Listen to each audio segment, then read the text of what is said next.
Biasanya ada di Philosophy of Mind. Bagaimana orang menghayati identitas dirinya, identitas personalnya.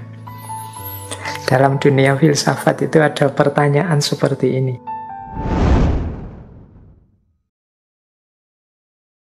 Bismillah, mari teman-teman kita mulai lagi ngaji filsafat kita di tahun yang baru, tahun 2022. Ini pertemuan kita pertama di tahun ini, sesi pertama kita. Malam hari ini kita kembali seperti model sebelumnya, yaitu teman-teman mendengarkan suara saya. Kalau wajah saya kan sudah dilihat sebulan kemarin di sesi bulan Desember, termasuk dengan berbagai mungkin masalah-masalah suara dan lain-lain. Tapi semoga teman-teman yang memang ingin melihat wajah saya sejak kemarin sudah terpuaskan di bulan Desember kemarin ya. Mungkin lain waktu kita adakan lagi, dan mungkin juga semoga tidak lama lagi kita bisa kajian langsung offline.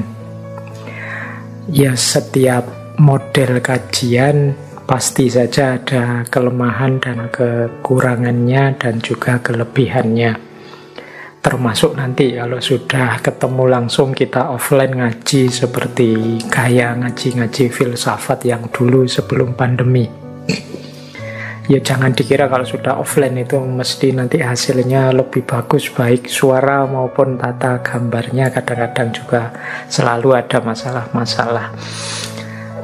Termasuk kadang-kadang kan ada itu dulu ngaji filsafat beberapa sesi yang sempat tidak terekam, rekamannya gagal misalnya, kan kadang-kadang juga ada yang seperti itu.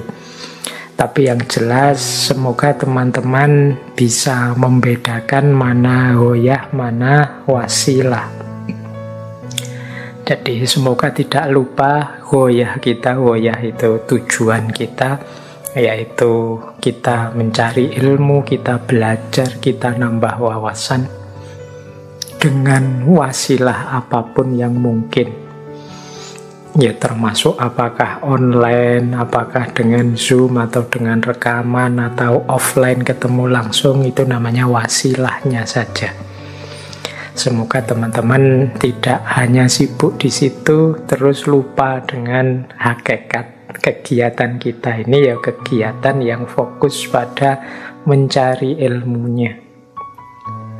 Saya lebih menggarisbawahi kata-kata mencari, karena memang kewenangan kita, batas kita itu ada pada berusaha dan berupaya. Apakah nanti hasil benar kita dapat ilmu atau tidak? Seandainya dapat, apakah nanti manfaat benar atau tidak? Itu dalam banyak hal di luar kuasa, di luar jangkauan kita. Sering saya sampaikan ya, ilmu itu logikanya seperti rezeki. Jadi kalau teman-teman berusaha, bekerja, ya ada kalanya berhasil, ada kalanya tidak. Nah itu kita kan menyebutnya dapat rezeki dan tidak dapat rezeki.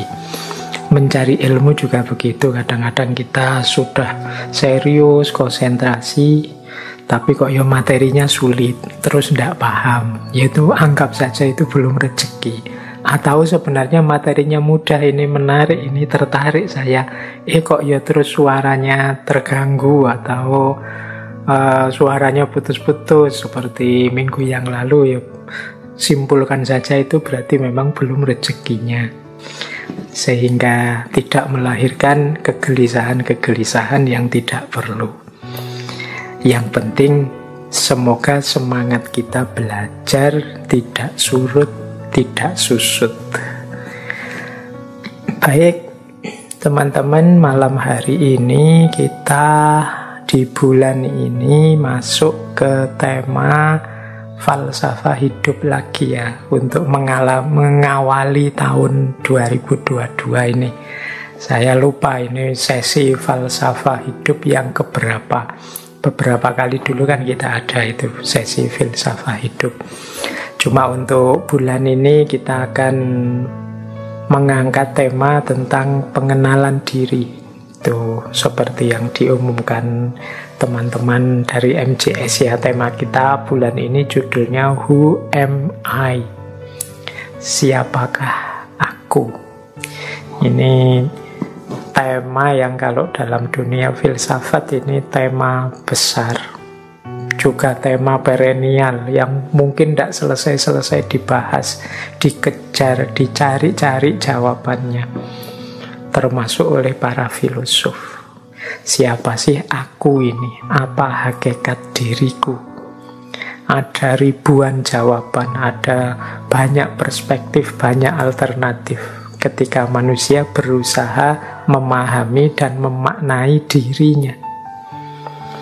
Nah, bulan ini kita belajar tema ini, meskipun nanti kita pecah jadi 4 subtema yang itu mengambil beberapa aspek tertentu. Tentu saja tidak bisa kita bahas semuanya total, sehingga nanti kita bisa paham benar siapa kita secara utuh. Wong ya ini tema yang ongoing, proses terus-menerus, tema yang tidak selesai dengan sekali, 2-3 kali dibahas. Bahkan termasuk sumbangan-sumbangan pikiran dari para filosof pun tentang tema ini rasanya tidak ada selesainya. Menurut saya bahkan semua filosof itu sebenarnya berusaha menjawab pertanyaan ini dengan berbagai variasi isunya. Baik, berarti untuk bulan ini kita belajar tentang diri kita sebenarnya sebagai manusia. Kita awali malam hari ini kita membahas tentang identitas, atau mungkin lebih tepatnya tentang self identity atau personal identity. Kemudian minggu depan kalau tidak salah kita akan membahas tentang mimpi. Kemudian minggu ketiga kita akan membahas tentang kerja. Dan minggu terakhir mungkin kita melakukan refleksi-refleksi diri, tidak hanya sebagai pribadi tapi sebagai generasi. Kemarin sudah saya sampaikan juga ke teman-teman MJS ya, untuk ngaji filsafat kita kembali ke model yang lama seperti ini. Tapi nanti boleh kalau ada teman-teman ingin bertanya, sampaikan saja pada teman-teman takmir, dan juga mungkin disampaikan kalau di YouTube ya sampaikan saja di chatnya YouTube. Nanti kalau ada waktu, paling tidak janji saya kalau ada Rabu kelima, nah itu kita bisa membahas. Kalau ada pertanyaan-pertanyaan yang masuk, mungkin formatnya bisa lewat Zoom. Jadi untuk forum tanya jawabnya nanti kita cari kalau ada sisa hari Rabu di setiap bulannya. Kalau ada Rabu yang minggu kelima.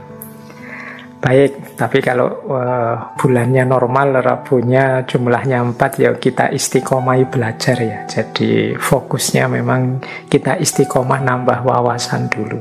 Nanti pendalaman-pendalaman lewat pertanyaan atau kontekstualisasi untuk hidup teman-teman masing-masing itu nanti bisa pelan-pelan dilanjutkan. Tapi yang jelas visi utamanya ngaji kita ini ya untuk nambah wawasan dulu.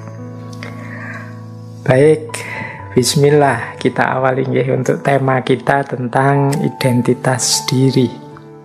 Ngaji kita malam hari ini saya awali dari satu aforisma yang berasal dari Yunani, yang terjemahan bahasa Indonesianya adalah kenali dirimu, atau kalau dalam bahasa Yunani ya gnotisouton.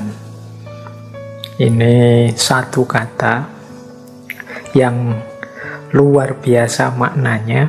Kalau di Yunani kata-kata gnotisouton ini terukir di kuil Apollo yang ada di Gunung Delphi.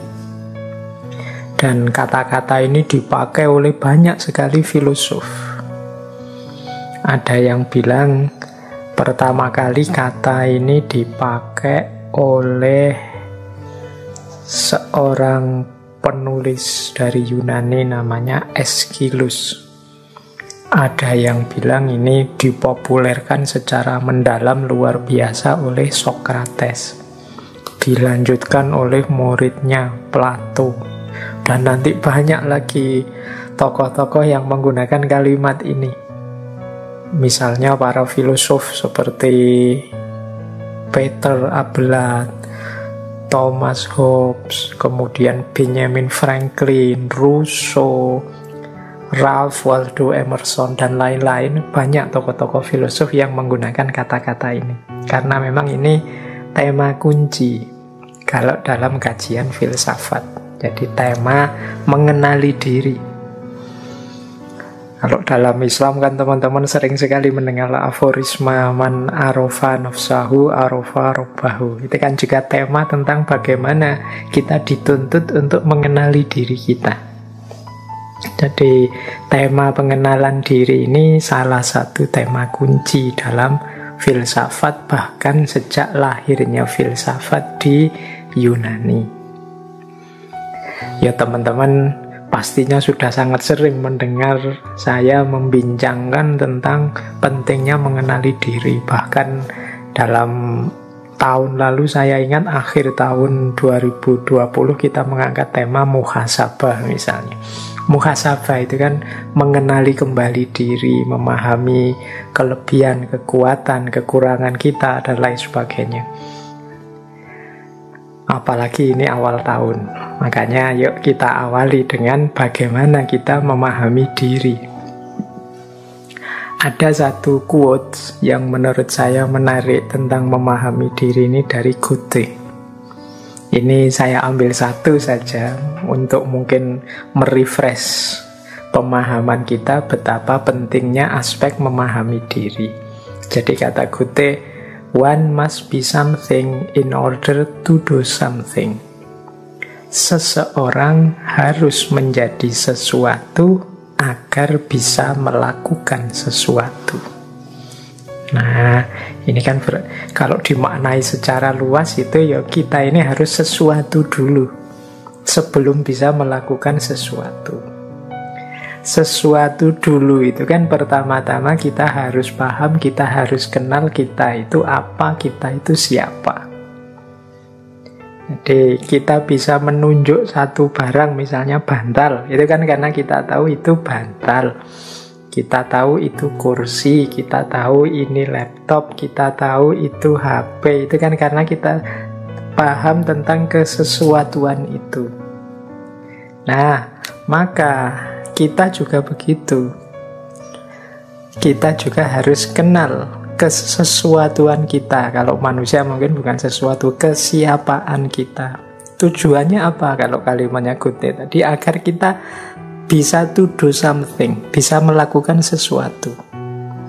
Ya kayak tadi misalnya saya contohkan, saya tahu kok kalau ini bantal. Ketika saya tahu bantal kan, terus saya ngerti benar bagaimana barang ini saya manfaatkan. Mungkin untuk alas tidur atau alas duduk, untuk bersandar. Karena aku paham gunanya barang ini. Aku paham karena aku ngerti identitasnya, ngerti statusnya. Nah, itu namanya be something. Kita tahu kesesuatuannya. Nah, kita juga begitu. Kita harus kenal diri kita, siapa kita, apa kita. Sehingga kita tahu apa yang harus kita lakukan. Sehingga kita tahu bagaimana kita harus bertindak, berpikir, berperilaku. Inilah sebenarnya quotes ini menegaskan pentingnya kita tahu diri kita, pentingnya kita paham identitas kita. Misalnya sering saya ilustrasikan ya di banyak kajian. Kita mengidentifikasi diri kita sebagai seorang mahasiswa misalnya. Loh, begitu kita paham tentang kemahasiswaan kita, kemudian kan mudah bagi kita selanjutnya untuk apa yang harus saya lakukan, apa yang jangan saya lakukan. Karena aku ini mahasiswa. Oh, aku ini seorang kakak. Kalau di rumah ada adik-adik. Nah, ini kan kita nanti jelas apa yang harus saya lakukan, apa yang jangan saya lakukan di rumah. Dengan mengidentifikasi statusku sebagai kakak. Apa yang harus aku lakukan di hadapan ayah ibu, apa yang harus aku lakukan di hadapan adik-adikku, apa yang harus aku lakukan di lingkungan sekitarku, dan lain sebagainya. Itu ketika aku sudah tahu posisiku. Ketika aku sadar siapa aku, maka one must be something in order to do something. Orang harus kenal dirinya, baru dia jelas apa yang harus dia lakukan. Hari ini banyak orang yang kesulitan mengidentifikasi dirinya, memahami posisi dan porsi hidupnya. Akhirnya dia sulit mengenali dirinya. Yang bisa dilakukan hanya ikut arus ke utara, ke selatan, yang lain ke utara, ikut ke utara, yang lain ke selatan, ikut ke selatan. Tidak punya pendirian, tidak punya patokan, aku ini siapa, maka yang harus aku lakukan apa. Sehingga kadang-kadang, ini nyuwun sewu, kadang-kadang ada orang itu yang makomnya masih murid tapi gayanya kayak guru. Makomnya masih awam tapi gayanya kayak orang alim. Atau sebaliknya, harusnya dia orang pinter, orang alim, tapi kok gayanya kayak orang tidak tahu apa-apa, tidak peduli kiri kanan dan lain sebagainya. Padahal dia harusnya yang memberi petunjuk pada umatnya dan lain sebagainya. Ini menurut saya pentingnya orang sadar dan paham dirinya. Dengan kita kenali diri kita, kita pahami identitas kita, di sanalah jelas bagi kita selanjutnya apa yang harus kita lakukan dan apa yang jangan kita lakukan. Mana yang wajib jadi tanggung jawab kita dan mana yang ini tidak seharusnya saya lakukan. Nah, oke.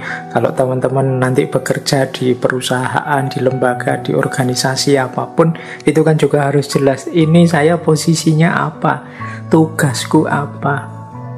Jadi job description-ku apa sesuai dengan jabatan yang aku emban. Kalau di kampus misalnya, kalau dekan itu tugasnya ini, kalau ketua jurusan, ketua program studi itu tugasnya ini, kalau yang staff tugasnya ini, dan lain sebagainya. Itu kan dia bisa melakukan tugasnya ketika tahu posisinya apa.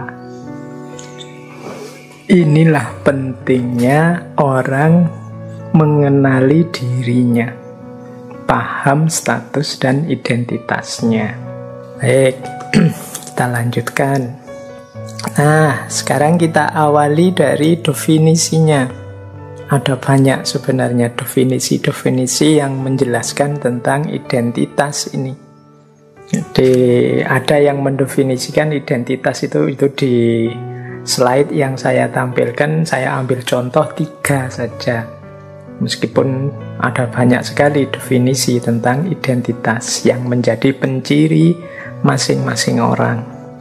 Identitas itu adalah satu konsepsi diri, hasil refleksi kita, atau satu citra diri yang kita simpulkan dengan dasar tertentu. Misalnya dengan dasar keluarga, dengan dasar gender, dengan dasar budaya, dengan dasar etnis, dan lain sebagainya. Ini identitas. Maksudnya definisi ini, identitas itu citra diri kita, konsep kita tentang diri kita. Yang itu kita ambil biasanya itu dari berbagai sumber. Misalnya, saya itu dari keluarga ini loh, saya itu terahnya ini loh, saya masih keturunan ini loh. Nah, ini menegaskan identitas berdasarkan keluarga atau berdasarkan etnis. Saya orang Jawa, saya Sunda, saya Bugis, saya Madura, dan lain sebagainya. Ini kan konsep diri, citra diri yang kita simpulkan tentang diri kita berdasarkan etnis kita, berdasarkan budaya kita. Ini definisi pertama. Jadi kalau berdasarkan definisi ini berarti nanti diri kita ini punya citra sendiri sesuai kesimpulan kita, konsep yang kita buat untuk diri kita. Saya itu Muslim, Indonesia, Jawa. Nah, ini kan konsep kita tentang diri kita. Jadi karena Jawa itu gaya saya begini, karena Muslim yang saya lakukan ini, karena Indonesia yang saya perbuat dan aktivitas saya ya tentang ini dan lain sebagainya. Nah, ini definisi pertama. Ada lagi definisi kedua tentang identitas. Kalau ini lebih dalam, identitas itu didefinisikan sebagai distinct personality of an individual regarded as a persisting entity.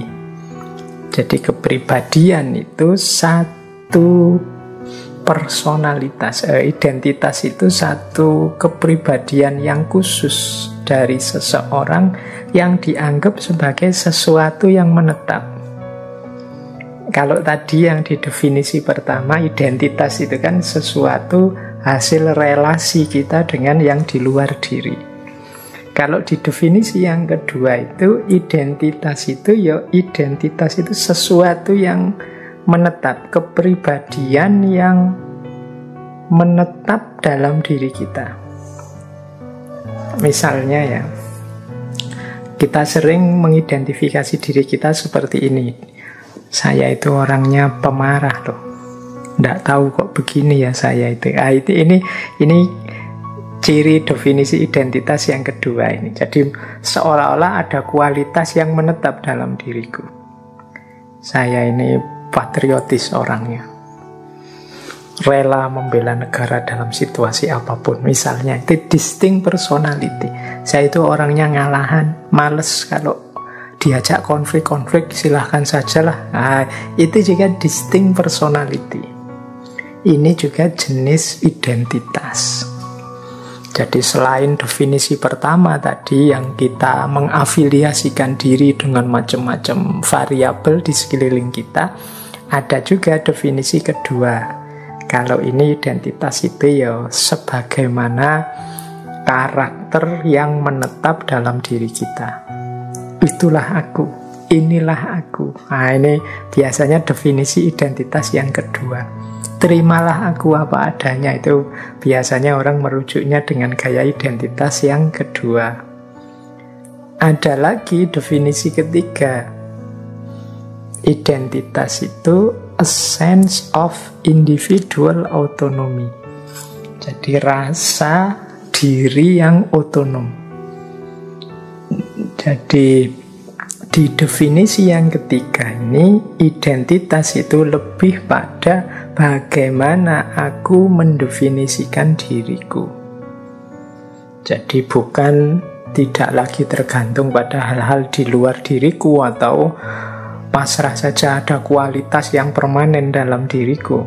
Tapi identitas itu dalam definisi yang ketiga ya bagaimana aku mempersepsi dan ingin membentuk diriku.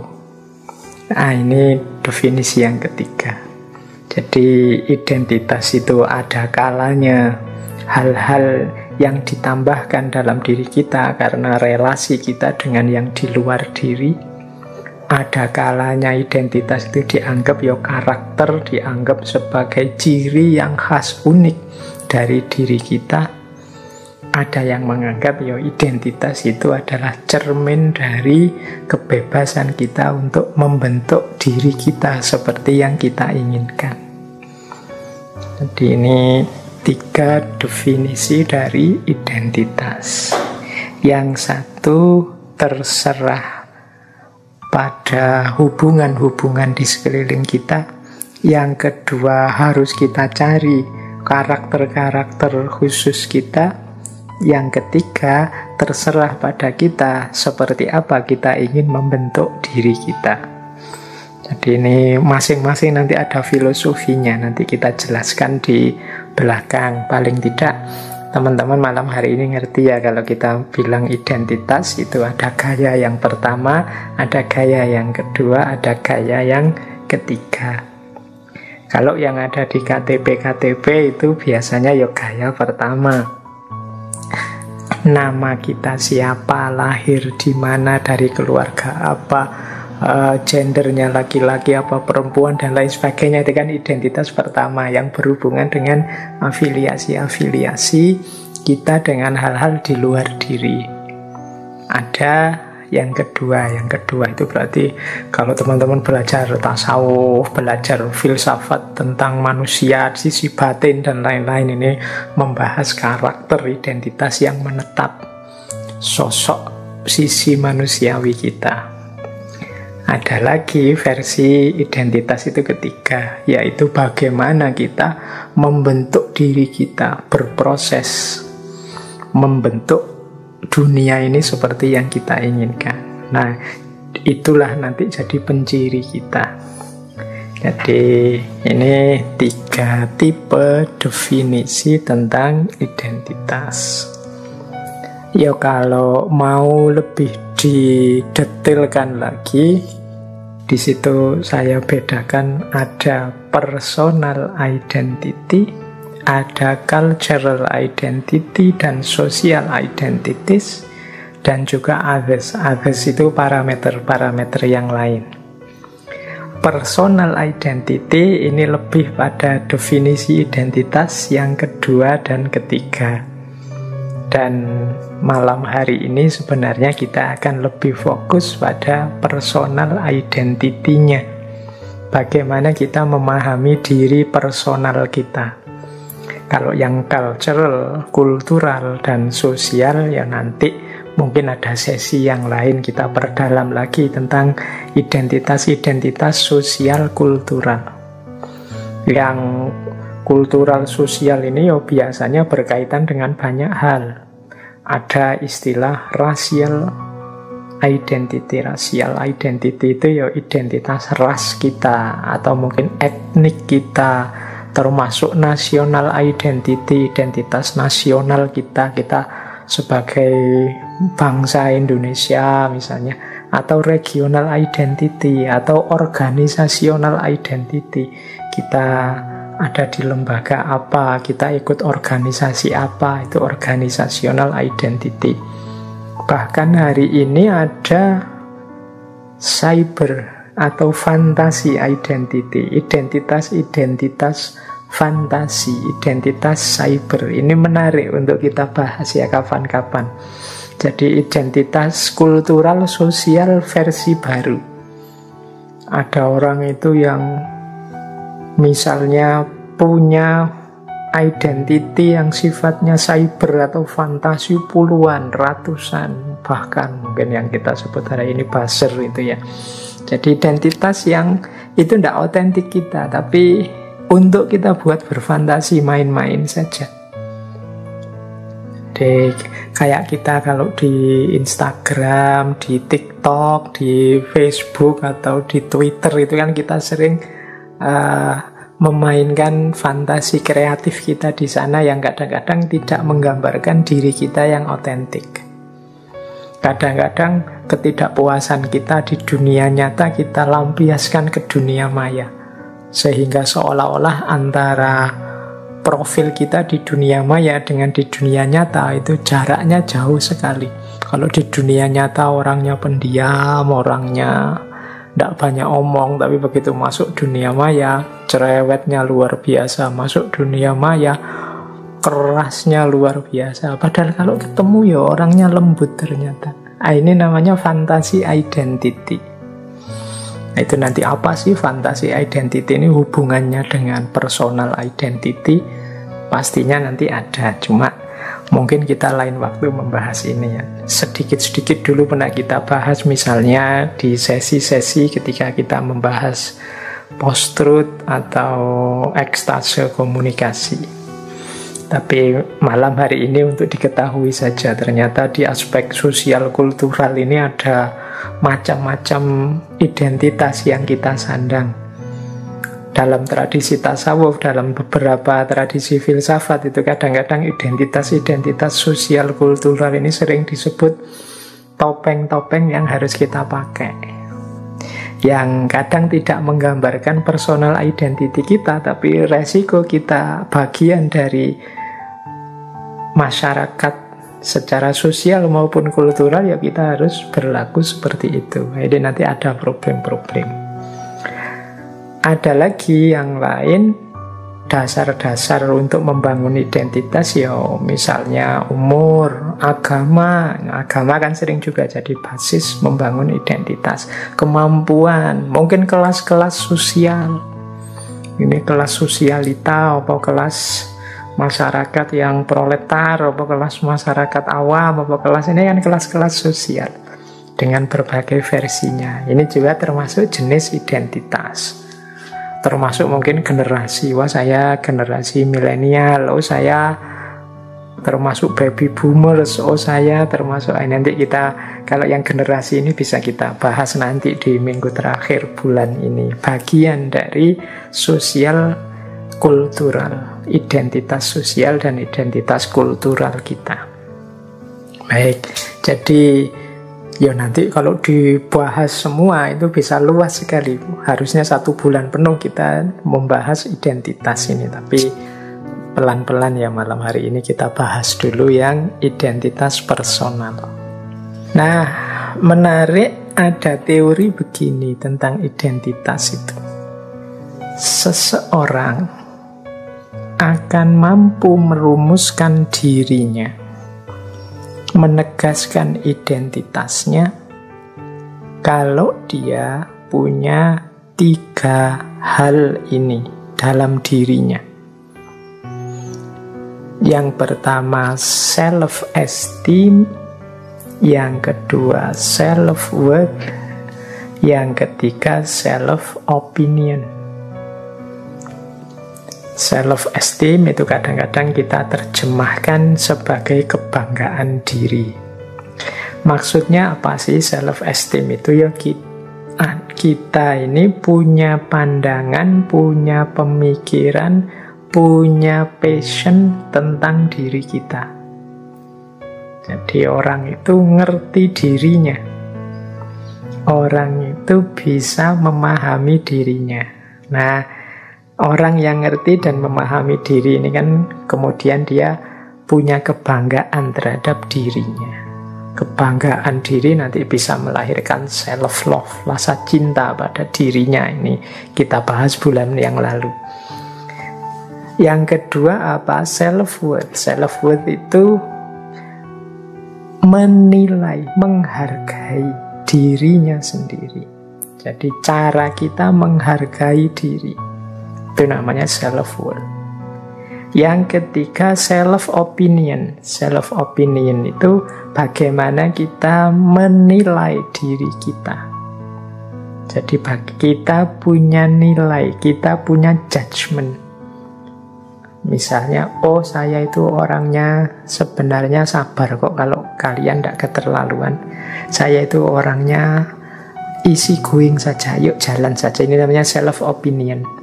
Jadi punya persepsi tentang diri sendiri, self-opinion, punya nilai penghargaan terhadap diri sendiri, dan punya kebanggaan terhadap diri sendiri.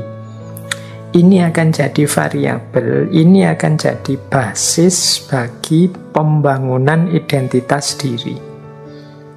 Ya tidak mungkin kita bisa menegaskan diri kita, menegaskan keberadaan kita kalau kita tidak kenal siapa diri kita, kalau kita tidak menghargai diri kita, kalau kita tidak bangga tentang diri kita.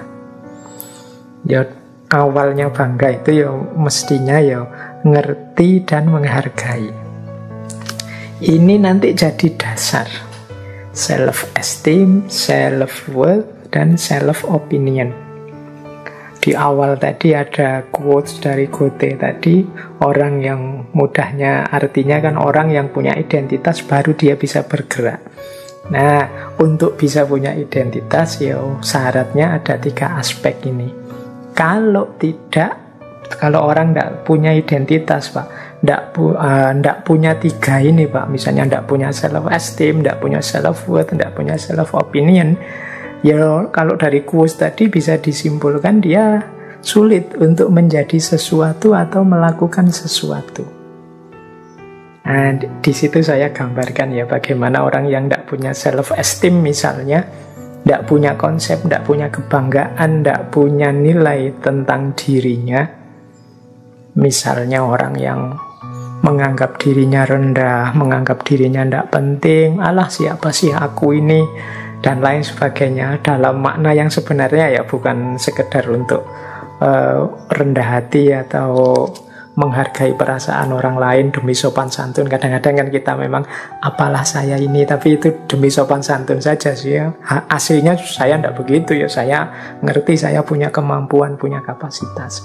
Ya kalau demi etika sopan santun tidak masalah, tapi jangan sampai kita benar-benar tidak punya nilai, tidak punya kebanggaan, tidak punya respect terhadap diri kita sendiri.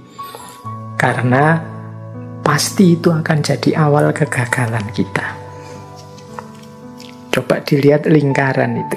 Itu saya gambarkan lingkaran orang mengenali dirinya. Kalau orang low self-esteem, orang yang kebanggaan dirinya rendah, itu biasanya dia negative expectancies. Jadi harapan-harapannya serba negatif. Orang yang tidak percaya diri, tidak respect terhadap dirinya, tidak menganggap dirinya bernilai, itu kan dia merasa tidak bisa apa-apa. Dia merasa tidak mampu apa-apa. Dia merasa tidak mungkin menghasilkan apa-apa. Jadi pikiran-pikirannya negatif.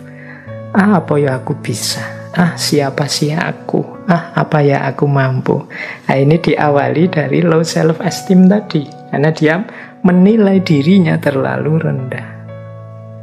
Kalau orang pikirannya serba negatif seperti itu, selanjutnya pasti low effort. Low effort itu ya dia malas, tidak akan sungguh-sungguh bekerja, berkarya, melakukan sesuatu. Karena dia punya ketakutan, punya kecemasan yang tinggi tentang dirinya. Karena negatif, ya dia akhirnya cemas. Apa ya aku bisa sukses? Apa ya aku mampu untuk berhasil? Apa ya ada jalan keluar dari masalahku? Orang yang pikirannya seperti ini kan kalau melakukan sesuatu terus jadinya tidak sungguh-sungguh. Dia tidak memberikan yang terbaik dalam hidupnya. Upaya-upayanya tidak maksimal. Akhirnya apa? Ya beneran dia gagal. Failure. Jadi beneran dia tidak bisa, beneran dia tidak produktif, beneran dia tidak berhasil. Kenapa? Wong dia tidak sungguh-sungguh. Kenapa tadi tidak sungguh-sungguh? Karena pikirannya negatif, serba cemas, serba takut. Kenapa dia negatif, serba cemas, serba takut? Karena dia tidak bangga dengan dirinya. Dia menilai dirinya terlalu rendah. Pada akhirnya kalau sudah gagal, self-blame, mencela dirinya sendiri, mengutuk dirinya sendiri, apalagi memaki dirinya sendiri. Hasilnya apa kalau sudah self-blame? Tambah rendah diri, tambah minder, tambah low, tambah rendah self-esteem-nya. Tambah rendah ya tambah negatif pikirannya, tambah penuh kecemasan, tambah penuh ketakutan. Akhirnya tambah tidak maksimal dalam bekerja, kegagalannya bertambah lagi. Nah, disinilah kuncinya nanti. Kenapa sih Pak kok repot-repot membahas identitas lah, membahas hakikat diri lah. Yang penting hidup ini kan dijalani saja. Loh, untuk bisa menjalani saja hidup itu kan kita juga harus tahu siapa diri kita ada di posisi yang mana, kebisaan kita apa, ketidakbisaan kita apa, kan kita juga harus ngerti itu. Kalau tidak, khawatirnya nanti kita jatuh pada kegagalan-kegagalan, terus menyalahkan diri sendiri, akhirnya rendah diri, akhirnya pikirannya tambah negatif, tambah takut, tambah cemas, kerjanya tidak maksimal, tambah gagal, tambah menyalahkan diri. Ini lingkaran setan ini semoga bisa kita putus. Allah menciptakan kita itu sebagai makhluk yang paling dicintai dan paling dimuliakannya. Tidak ada manusia itu yang rendah dan layak direndahkan. Semua manusia dalam aspek kemanusiaannya, hakikat dirinya sebagai manusia itu mulia. Perilaku dan tindakan kita lah yang membuat kita kemudian jadi rendah atau kemudian malah jatuh derajat kemanusiaan kita. Jadi ini dasar pengenalan diri. Jadi untuk mengenal diri, sebelum kita membangun identitas, kita harus punya self-esteem, self-worth, dan self-opinion. Kebanggaan diri, penghargaan diri, dan nilai pandangan tentang diri sendiri. Oke, ambil nafas sebentar. Yang sudah menyiapkan minum cemilan boleh sambil minum sambil santai. Kalau ndak pakai Zoom gini, teman-teman kan bisa bebas sambil kelesetan. Kalau sumuk ya sambil kipas-kipas, santai saja. Nah, kita lanjut. Ada istilah menarik yang mungkin sering kita dengar, yaitu istilah krisis identitas. Krisis identitas itu orang yang sadar tentang pentingnya identitas, tapi dia merasa masih belum punya identitas, dalam tanda petik ya. Mungkin identitas di sini yang dimaksud identitas dalam definisi yang kedua dan ketiga tadi.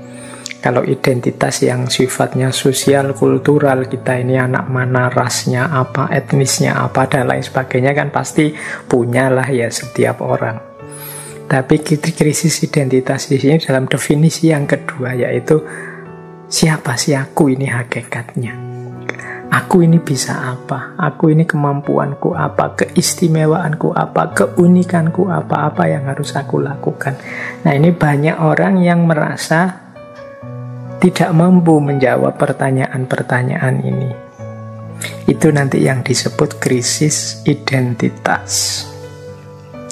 Dalam catatan saya, krisis identitas itu paling tidak cirinya ada 4. Jadi, yang pertama, krisis identitas itu adalah ketika kita tidak pasti tentang siapa diri kita, siapa sih diriku ini. Apa artinya kehadiranku di dunia ini? Nah, ini kan teman-teman sering yang mempertanyakan seperti ini. Mengapa Allah menghadirkanku ke dunia ini? Kadang-kadang kalau pas patah hati itu kan ada lagu-lagu yang mengapa aku dihadirkan, kalau isinya hanya menderita, mengapa aku dilahirkan, kalau hidup hanya isinya sulit saja. Ini sebenarnya bagian dari krisis identitas. Ketika orang mengalami kekecewaan, ketika orang mengalami kegagalan, atau ketika orang gagal memahami dirinya, gagal berefleksi tentang nilai penting dirinya, terjadi krisis identitas. Ini banyak dialami biasanya oleh anak-anak muda ketika kebingungan membangun jati dirinya. Itu ciri pertama. Teman-teman boleh refleksi, pernah mengalami seperti ini atau tidak? Ya alhamdulillah kalau tidak. Yang kedua, merasa tidak nyambung dengan masyarakat, merasa asing di tengah lingkungannya. Ini juga jenis krisis identitas. Seolah-olah kita ini orang yang berbeda sama sekali dengan lingkungan sekeliling kita. Aku kok tidak cocok ya dengan tetanggaku kiri kanan, aku kok tidak cocok ya dengan masyarakatku, aku kok tidak cocok ya dengan Indonesia ini kok kayak gini. Nah, ini jenis krisis juga. Gelisah dengan situasi, gelisah dengan fakta hidup, dengan lingkungan hidupnya. Kan banyak hari ini, mungkin ada ya, saya nggak berani menyebut banyak, di antara kita yang wah, aku kok Indonesia ya, Indonesia itu kok kayak gini ya, nggak nyaman aku. Sulit menerima fakta kenyataan hidup yang harusnya ya mau nggak mau wong kita ini lahir di sini, hidup di sini, tanah dan air kita di sini. Tapi kita merasa nggak nyambung, nggak nyaman, nggak cocok, nggak sesuai. Ini bagian dari krisis identitas. Jadi kita merasa nggak klik, kita merasa asing. Semoga teman-teman yang ngaji filsafat tidak ada yang seperti ini, tidak terhubung dengan lingkungan sekelilingnya.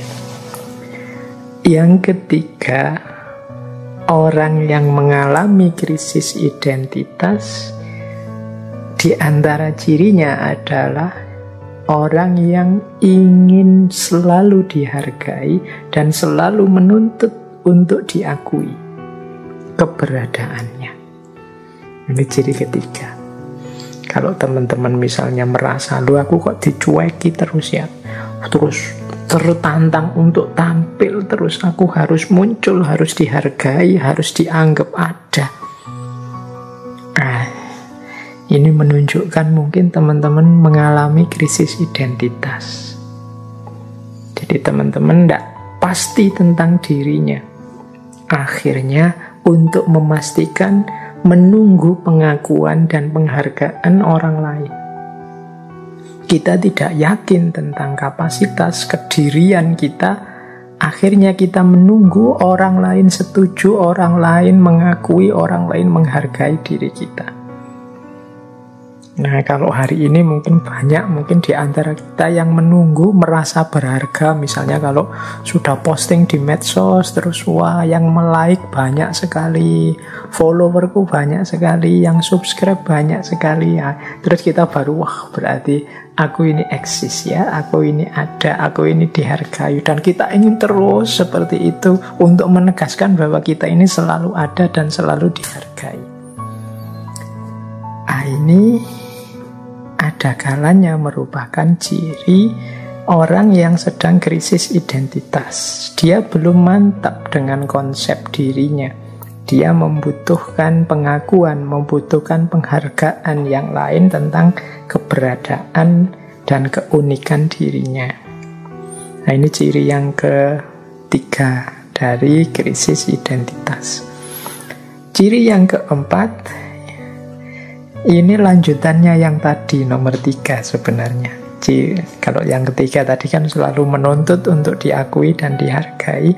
Yang nomor 4 ini orang yang selalu merasa dirinya sangat penting.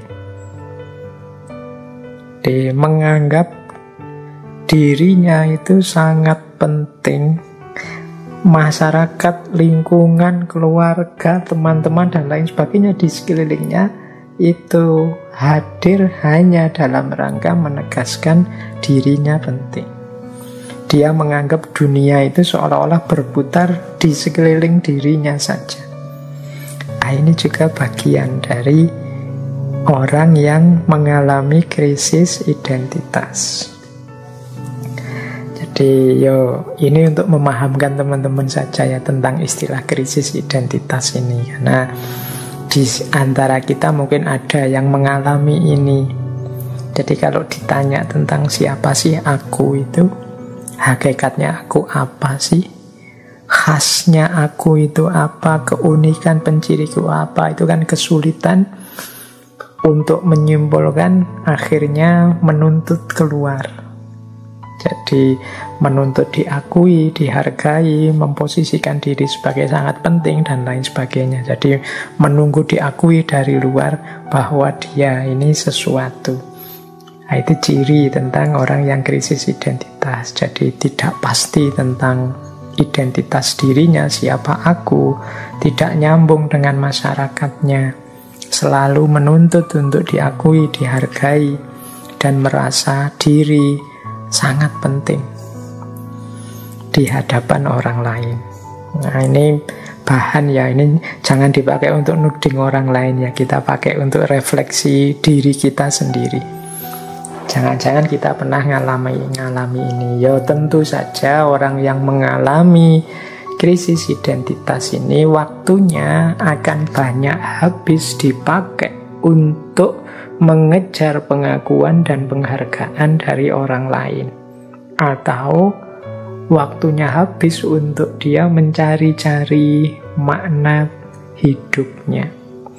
Ya, di proses ini kan nanti membuat seseorang kehilangan banyak waktu yang seharusnya mungkin bisa lebih bermanfaat. Misalnya dia sudah tahu tentang siapa aku, posisiku, apa yang harus aku lakukan, apa yang jangan aku lakukan. Ini kan belum nyampe level ini. Di tahap krisis identitas ini orang kebingungan tentang siapa dirinya. Baik, nah kita lanjutkan. Menarik ya tentang krisis identitas tadi. Ini mungkin penting nambah informasi saja untuk teman-teman yang malam hari ini ikut ngaji, khususnya untuk para remaja, anak-anak kita, adik-adik kita, termasuk mungkin yang mengikuti ngaji yang masih muda malam hari ini. Jadi anak-anak muda ini dalam membangun identitasnya itu penting untuk kita semua ikut mengawal, penting untuk kita semua ikut peduli. Tidak hanya orang tuanya, tapi juga lingkungan dan masyarakatnya.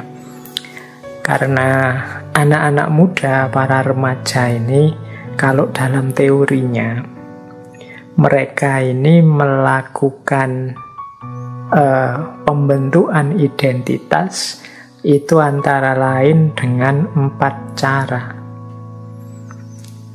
Jadi yang pertama, mereka ini membangun identitasnya, ini yang menurut saya yang positif, ini yang pertama, yaitu dengan melalui simbol-simbol mengikuti tata nilai yang ada di sekelilingnya. Jadi mengikuti masyarakatnya. Jadi kalau ini alhamdulillah kalau lingkungan dan masyarakatnya baik, dia akan mengikuti kebaikan-kebaikan itu. Jadi ini gaya pertama, semoga begini ya, mengikuti guru-gurunya, mengikuti orang tuanya, mengikuti lingkungannya yang baik. Tapi ada kalanya mereka ini melakukan yang sebaliknya. Mereka ini untuk menegaskan dirinya saat mereka mengalami krisis identitas, ketika mereka kesulitan memahami diri, sementara lingkungan dan masyarakatnya abai, tidak terlalu peduli dengan kegelisahan-kegelisahan mereka. Akhirnya apa? Banyak diantaranya yang melakukan perilaku-perilaku terlarang, perilaku-perilaku memberontak. Dalam rangka apa sih mereka melakukan hal-hal yang terlarang itu? Yang pertama, mereka ingin diakui keberadaannya, dianggap sebagai manusia yang utuh, yang dewasa. Nah, mereka mungkin punya asumsi, ya kalau saya manut saja, ikut saja, seperti selama ini, keberadaanku tidak dihitung. Kalau aku diam saja, aku tidak dianggap ada. Maka mereka melakukan hal-hal yang jenisnya pemberontakan agar orang memperhatikan mereka. Nah, aspek ini mungkin perlu kita dalami lagi ya. Mungkin jangan-jangan kalau ada perilaku-perilaku anak-anak kita hari ini, adik-adik kita hari ini yang rasanya kok tidak ideal ya. Mungkin ada yang tawuran, ada yang kemarin kalau di Jogja rame kan isu kelitih. Ya memang itu harus kita selesaikan, tapi coba deh kita awali titik berangkatnya dari sini. Jangan-jangan perilaku seperti itu lahir diawali dari keabaian kita tentang mereka yang sedang mengalami krisis identitas. Jadi mereka merasa tidak diperhatikan, mereka merasa keberadaannya tidak diakui, sehingga mereka melakukan hal-hal yang menurut kita tercela, terlarang itu, baru ketika melakukan itu semua orang melihat mereka. Semua orang peduli terhadap mereka. Kemarin-kemarin tidak ada yang peduli. Nah, logika ini mungkin penting juga ya kita pertimbangkan untuk mengatasi masalah-masalah sosial yang timbul karena adik-adik kita, karena anak-anak kita. Jadi ini cara kedua generasi muda membangun identitasnya. Kalau cara yang pertama tadi tidak masalah sih. Kalau yang kita prihatinkan itu kan cara yang kedua ini, ketika mereka menarik perhatian orang dalam rangka menegaskan dirinya dengan cara-cara terlarang, cara-cara pemberontakan. Yang ketiga, anak-anak muda itu seringkali membangun diri, mengidentifikasi diri, mengkonstitusi dirinya melalui idola-idola. Nah, melalui idola-idola itu kan siapa yang diidolakan. Mungkin ada anak-anak muda perkotaan misalnya yang sedang gemar dengan Korea, atau yang laki-laki dengan atlet-atlet sepak bola, atau dengan ini idola-idola. Jadi mereka niru idola-idola. Kalau ini kita tidak bisa menyebut positif atau negatif, tapi semoga idola-idola itu ya idola-idola yang positif. Kalau pas idola-idolanya negatif, ya kita harus waspada, karena itulah yang akan mereka tiru. Jadi karena mereka ini kan sulit kalau diajak refleksi mendalam, wong masih remaja. Kalau diajak berkontemplasi, mendalami hidupnya, mencari hakikat, ya sulit. Yang paling mudah kalau di level usia mereka ya meniru. Maka tugas kita juga, PR kita semua untuk menyediakan tokoh-tokoh idola yang layak mereka tiru. Kalau lingkungan sekeliling mereka, alternatif-alternatif idola yang tersedia, itu idola-idola yang merusak, idola-idola yang tidak relevan untuk hidup mereka, ya bisa dibayangkan konstitusi diri mereka.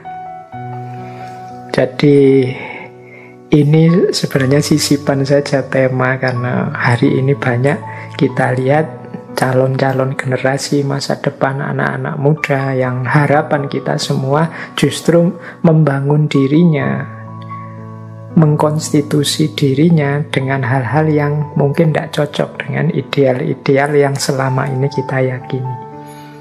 Ya semoga ini nanti bisa kita atasi ya, kalau ada problem-problem tentang remaja dan anak muda ini. Kalau yang sudah berumur seperti saya kan ya paling berapa 10-20 tahun lagi sudah selesai sebagai generasi. Tapi anak-anak ini kan masih panjang dan masa depan kita semua. Penting bagi kita untuk membangun identitas diri mereka seideal mungkin yang kita inginkan. Baik, kita lanjutkan lagi.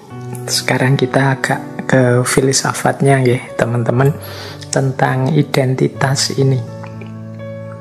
Jadi nanti bagaimana sih cara kita membangun identitas, membentuk identitas, itu kalau secara filosofis juga bergantung pada filosofi hidup masing-masing orang.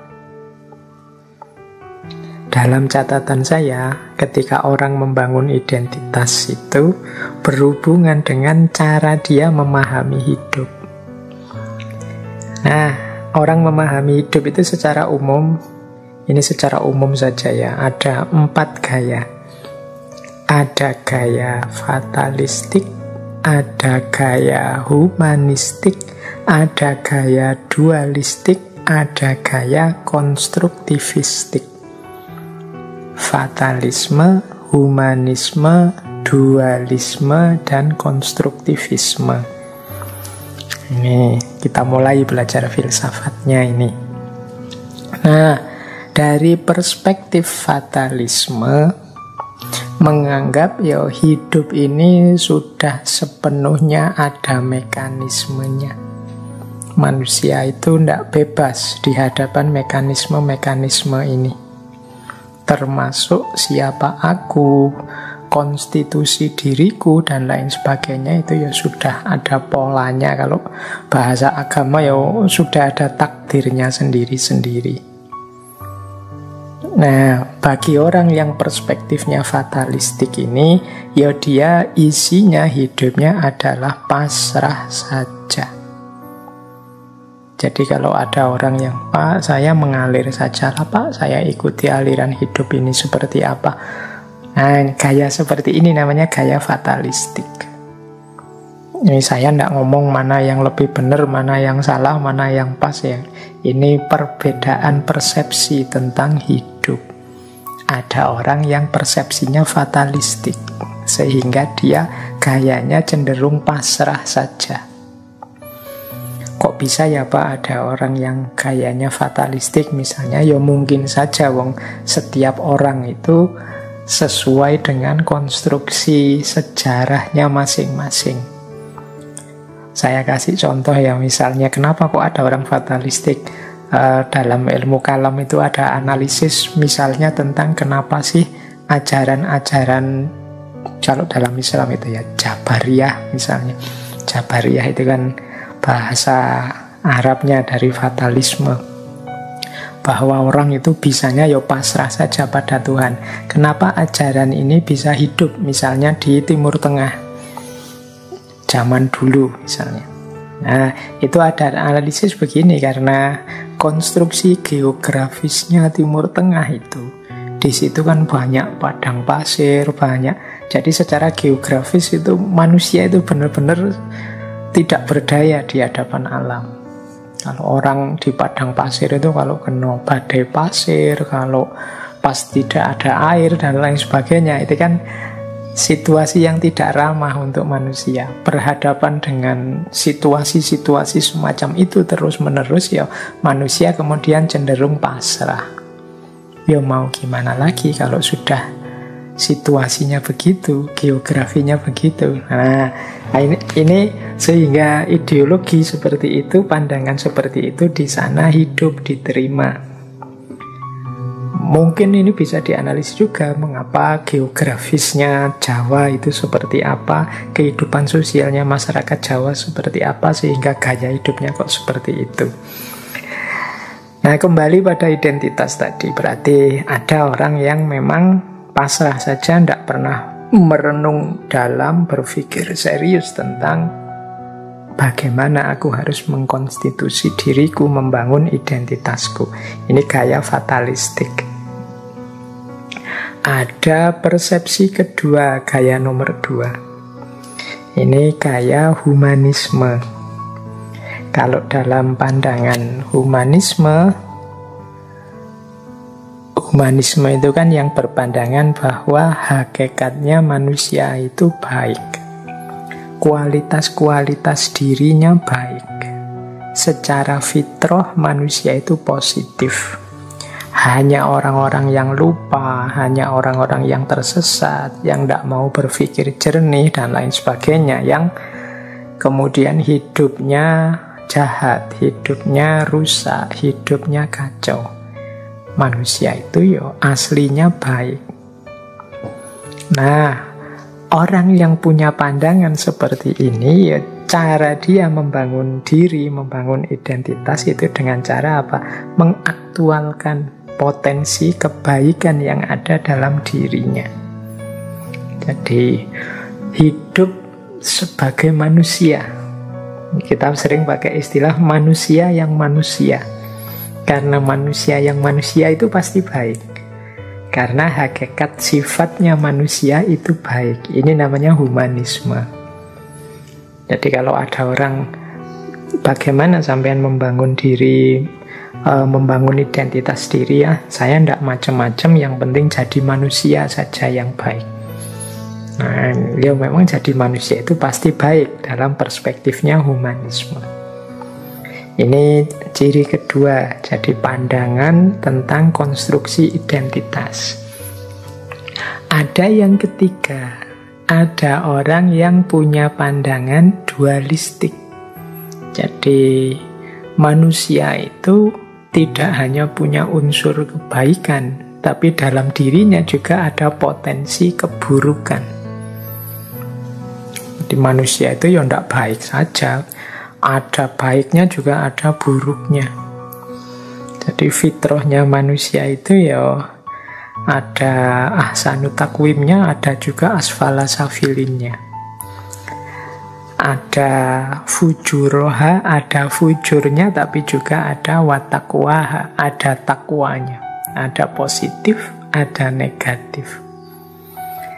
Nah, orang yang berpandangan dualistik seperti ini, ya cara dia memahami hidup, menjalani hidup adalah berjuang memenangkan yang baik dan menyingkirkan yang buruk. Jadi, hidup adalah perjuangan. Hidup adalah mengalahkan yang negatif dan memenangkan yang positif. Ini gaya dualisme. Jadi yang dianggap negatif itu disingkirkan, dikalahkan. Bahkan ada sampai mengalahkan sisi diri kita yang negatif. Dalam pikiran tasawuf tertentu, misalnya ada pandangan, misalnya dalam manusia itu yang sisi cahaya itu sisi batin dalamnya, sementara sisi fisik, lahiriah, jasadiah itu sisi kegelapan. Maka yang lahiriah harus disapih, dikalahkan, sementara yang batin harus dimenangkan. Ini sebenarnya cara berpikir dualisme. Jadi membangun identitas diri dengan cara memilih sisi baik diri kita, menyingkirkan sisi buruknya. Nah, ini gaya yang ketiga. Nanti ada gaya yang keempat. Gaya yang keempat ini namanya konstruktivisme. Konstruktivisme ini asumsi dasarnya begini, ya, manusia itu seperti kertas kosong. Teman-teman pernah mendengar istilah ini ya, manusia itu ya terlahir kosong, tergantung nanti dia diisi apa, diwarnai dengan apa, dibentuk menjadi apa. Jadi kalau dalam Islam kan ada masyhur sekali hadis, kullu mauludin yuladu alal fitrah. Setiap anak yang lahir itu dalam kondisi fitrah suci, fa'abawahu yuhawidanihi au yunasironihi au yumajisanihi. Dua orang tuanya lah yang membuat dia jadi Yahudi, jadi Nasrani, atau jadi Majusi. Jadi manusia itu kosong, tergantung nanti dia dibentuk seperti apa. Ini namanya konstruktivisme. Identitas itu ya tergantung kitanya mau dibentuk seperti apa. Nah, itu konstruktivis namanya. Jadi cara membangun identitas itu ada gaya fatalistik yang sudahlah pasrah saja, tidak usah direka-reka, jalan saja. Ada yang gaya humanistik, yaitu mari kita hidup sebagai manusia yang manusia, karena karakter kemanusiaan itu baik. Ada yang milih, mari yang buruk-buruk kita tinggalkan, yang baik-baik yang kita ambil, dualistik. Ada yang konstruktivis, mari kita bangun diri kita sesuai cita-cita, ideal, keinginan kita. Nah, ini pandangan konstruktivis. Jadi ini perspektif-perspektif teman-teman ketika kita ingin membangun identitas diri. Ada lewat jalur fatalistik, humanistik, dualistik, dan konstruktivistik. Oke, kita lanjutkan. Kelihatannya materinya masih panjang. Nah, sebelum lanjut, ini ada problem yang menarik, yaitu pertemuan antara playing role atau being ourselves, playing your role atau being yourself dalam hidup ini. Jadi ketika kita akan bermain identitas, itu biasanya ketemu dua hal. Kita ini kan punya banyak peran, banyak role. Kalau tadi saya bilang kita ini mahasiswa, kita ini kakak, kita ini orang tua, kita ini anak, kita ini mungkin anggota lembaga apa, ketua lembaga apa. Ini kan role-role, peran-peran yang harus kita mainkan di tengah masyarakat. Nah, yang kedua, itu kan bahasa kita role itu berarti yang ditempel dari luar. Definisi identitas yang pertama tadi. Tapi ada juga being yourself, dorongan dalam diri kita sendiri yang kita inginkan, passion kita, kemudian apalagi kecocokan, kenyamanan kita. Ini kan namanya being yourself. Nah, dalam hidup kita, ketika kita menghidupkan identitas-identitas, ini bertemu dua hal ini. Memainkan peran dan menjadi diri kita sendiri. Alhamdulillah, kalau peran yang kita mainkan itu cocok dengan passion kita, keinginan kita, being kita. Kalau ini luar biasa kalau bisa cocok terus. Jadi selalu peran yang saya mainkan itu memang doronganku begitu. Misalnya saya ini mahasiswa, Pak. Kok saya itu orangnya, Pak, suka sekali belajar, suka sekali baca buku, nyaman dengan dunia akademik. Ini peran dengan dorongan jiwanya sesuai. Yang sulit adalah ketika antara playing role dengan being ourselves ini berbeda. Ketika peran yang kita mainkan tidak cocok dengan dorongan diri kita, tapi terpaksa kita lakukan. Jadi saya itu sebenarnya suka bisnis, tapi kok terpaksa jadi PNS, akhirnya harus kerja seperti ini misalnya. Nah, ini kan berlawanan antara being dalam diri kita, dorongan diri kita dengan peran yang kita mainkan. Ada kalanya juga misalnya saya malas belajar sebenarnya, Pak. Saya itu kalau membaca buku tidak betah, Pak. Tapi kok saya ini mahasiswa. Kalau mahasiswa kan memang tuntutan perannya begitu. Nah, ini kan ada clash antara peran dengan hakikat diri. Ini nanti panjang sebenarnya membahas ini.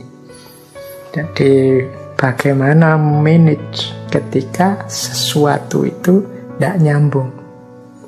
Yang pertama, rumusnya sebenarnya jangan lupa bahwa baik peran maupun passion, kecenderungan jiwa kita itu dua-duanya bukan harga mati. Jadi dua-duanya bisa ditawar. Jadi peran kita itu kan bukan harga mati juga. Misalnya kita mahasiswa tapi nggak cocok dengan emangnya opo kita wajib jadi mahasiswa? Itu kan bisa saja teman, sudahlah saya resign saja, saya mundur saja, nggak usah jadi mahasiswa, saya nggak nyaman.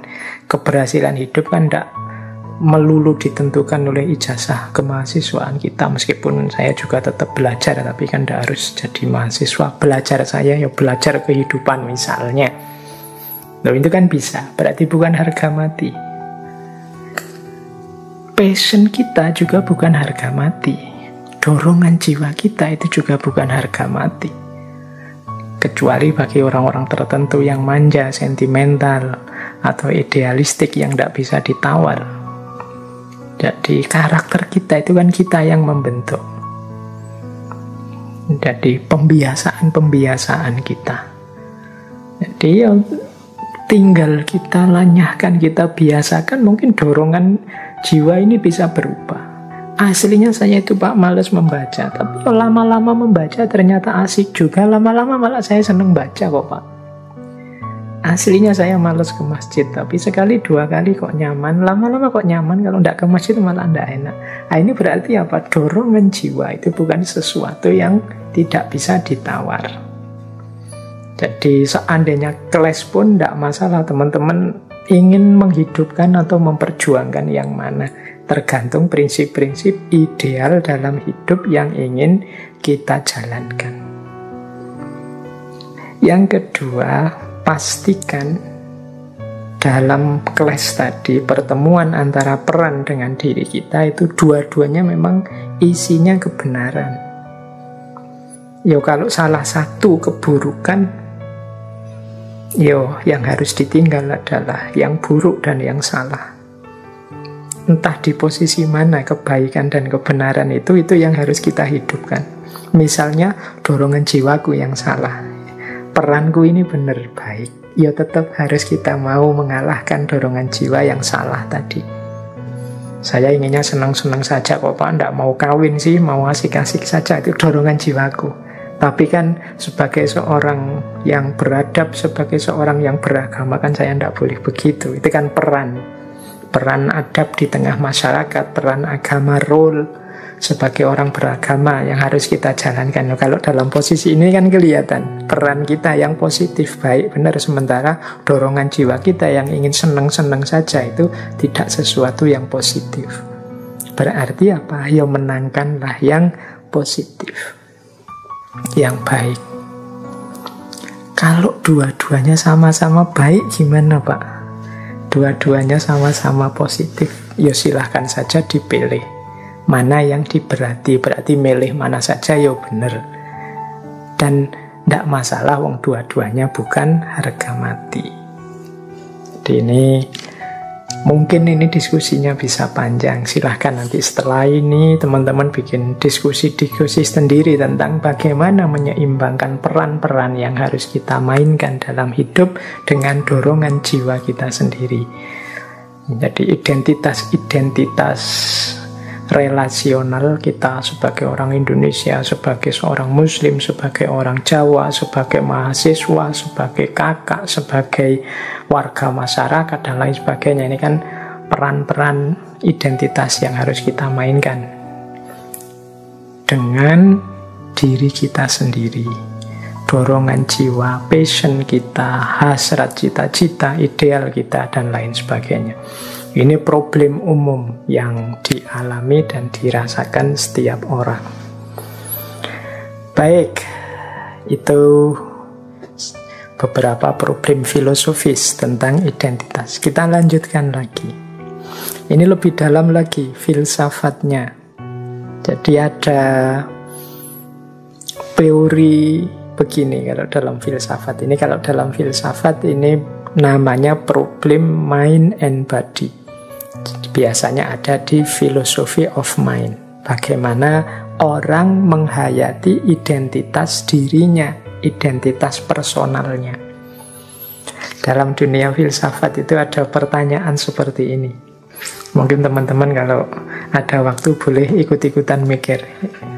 Jadi yang pertama begini, pertanyaannya, apakah dirimu orang yang sama dengan dirimu 5 detik yang lalu? Atau dengan dirimu tadi malam, atau dengan dirimu tahun lalu 2021 misalnya. Saya yang ngomong tadi 1 jaman yang lalu waktu buka ngaji, dengan saya sekarang di menit 1 jam lebih kajian ini masih orang yang sama atau sudah berubah?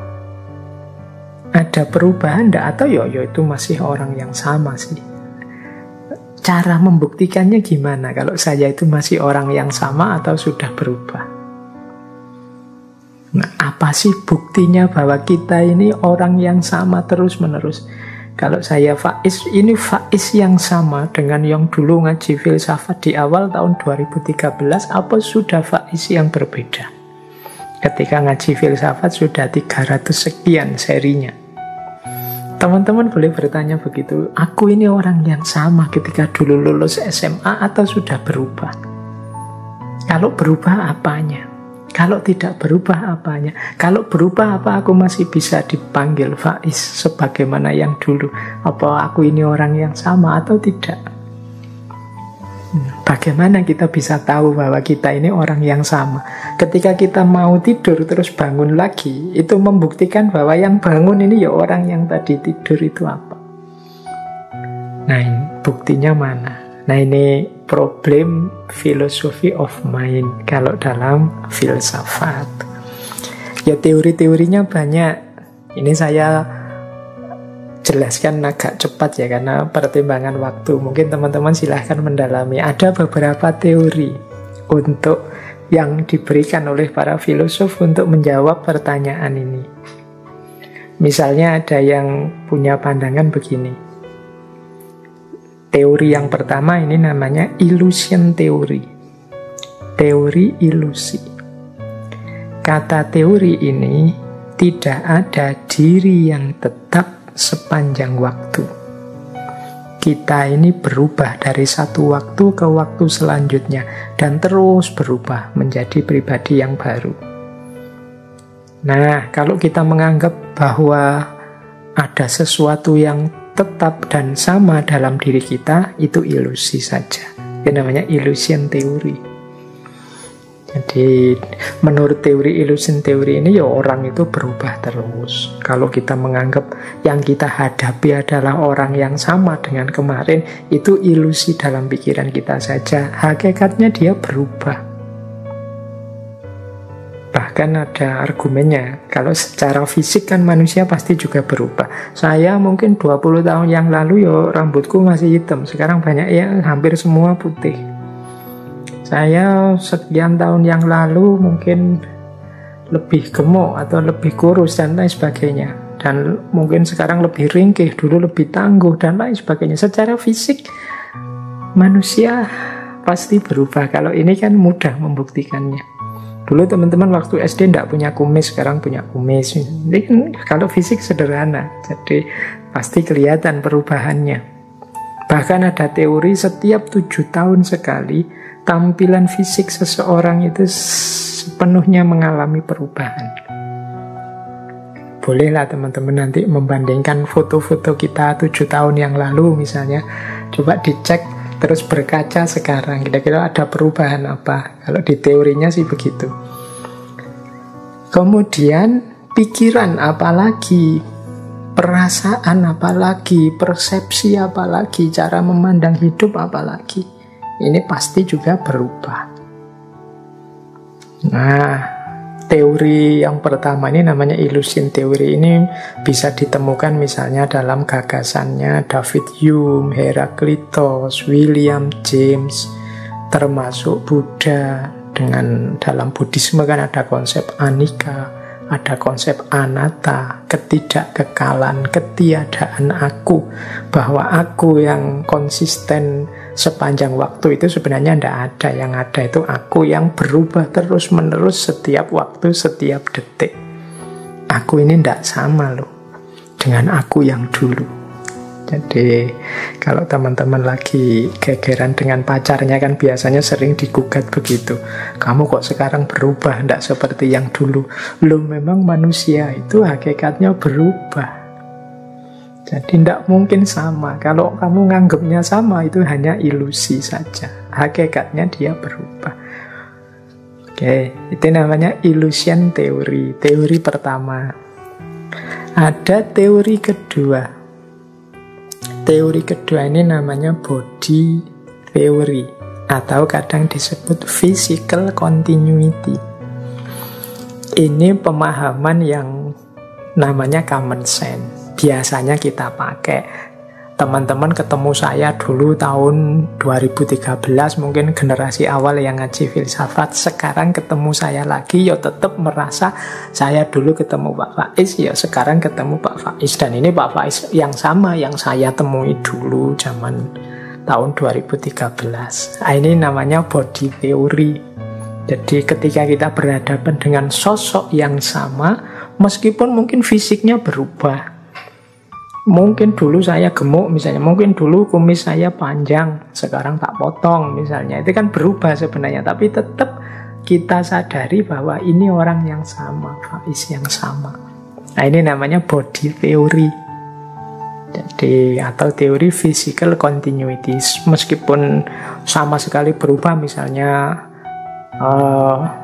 saya melakukan operasi plastik total misalnya, sehingga berubah sama sekali. Tapi kan kalau kita tahu ini Pak Faiz dulu ya memang operasi plastik saja, sekarang wajahnya berubah, tapi tetap aku nganggep ini Pak Faiz. Ini namanya body theory. Jadi asal aku berhadapan dengan sosok ini, apapun perubahannya ya tetap dia orang yang sama. Nah, ini teori kedua. Ada teori ketiga, namanya soul theory. Kalau ini kebalikannya yang tadi. Kalau yang tadi yang hakiki itu yang fisik, kalau ini yang jiwa. Jadi ini kalau kita sering melihatnya lahir dan batin. Kalau ini yang hakiki itu ya yang batin, yang jiwa. Jadi kalau fisik ini berubah-ubah nanti mati. Kalau jiwa itu yang hakiki. Justru mengenali seseorang itu ya jiwanya. Apa yang ada di balik yang fisik. Nah, ini menarik kalau disambungkan dengan teorinya Plato tentang ide. Yang hakiki itu yang ada di dunia ide, yang barang ada kenyataannya itu tidak hakiki, selalu tidak sempurna. Nah, berarti identitas kita itu sebenarnya identitas identitas kejiwaan, identitas rohaniah. Kalau identitas fisik tidak bisa jadi pedoman. Nah, ini namanya soul theory, psychological continuity. Jadi psikologisnya, isinya. Mengapa sih tadi ketemu saya, meskipun wajahku berubah, teman-teman masih menganggap saya? Ya karena isinya, batinnya. Jadi karena batinnya masih Faiz yang dulu. Kalau tadi kan fisiknya meskipun berubah, tapi kan sosoknya masih tetap sosok yang itu. Tapi kalau ini enggak, bukan sosok, bukan fisiknya, tapi batinnya. Yang keempat, ada perspektif memori. Nah, ini tokohnya antara lain John Locke. Kata John Locke, ya manusia itu, identitas manusia itu ya bukan tubuhnya, bukan psikisnya, tapi memorinya, ingatannya. Jadi orang itu masih orang yang sama kalau isi ingatannya masih sama seperti sebelumnya. Ini teman-teman boleh ngambil case ya untuk mudahnya menjelaskan. Misalnya ada orang yang amnesia total. Kalau di drama-drama itu kadang ada orang yang lupa sama sekali tentang dirinya karena penyakit tertentu. Nah, ketika orang lupa sama sekali tentang dirinya, ini kan hubungannya dengan memori. Dia, kalau versinya John Locke, ya bukan orang yang sama lagi. Kita tidak bisa memperlakukan dia seperti dia sebelumnya. Misalnya, dia ini teman akrab kita sebelumnya. Bahkan kalau di drama-drama Korea itu ada yang sampai istrinya atau pasangannya, kan sangat dekat itu harusnya, tapi begitu kena penyakit itu lupa sama sekali. Itu kan setelah dia mengalami penyakit ini, kita tidak bisa memperlakukan dia persis seperti sebelumnya. Identitasnya berubah total karena dia lupa sama sekali dengan versi sebelumnya. Maka kata John Locke, identitas itu sebenarnya dasarnya adalah memori. Siapa aku itu sebenarnya kita rumuskan dari ingatan kita selama ini. Nah, ini namanya memori teori. Jadi basis dari identitas kita adalah ingatan kita tentang siapa diri kita.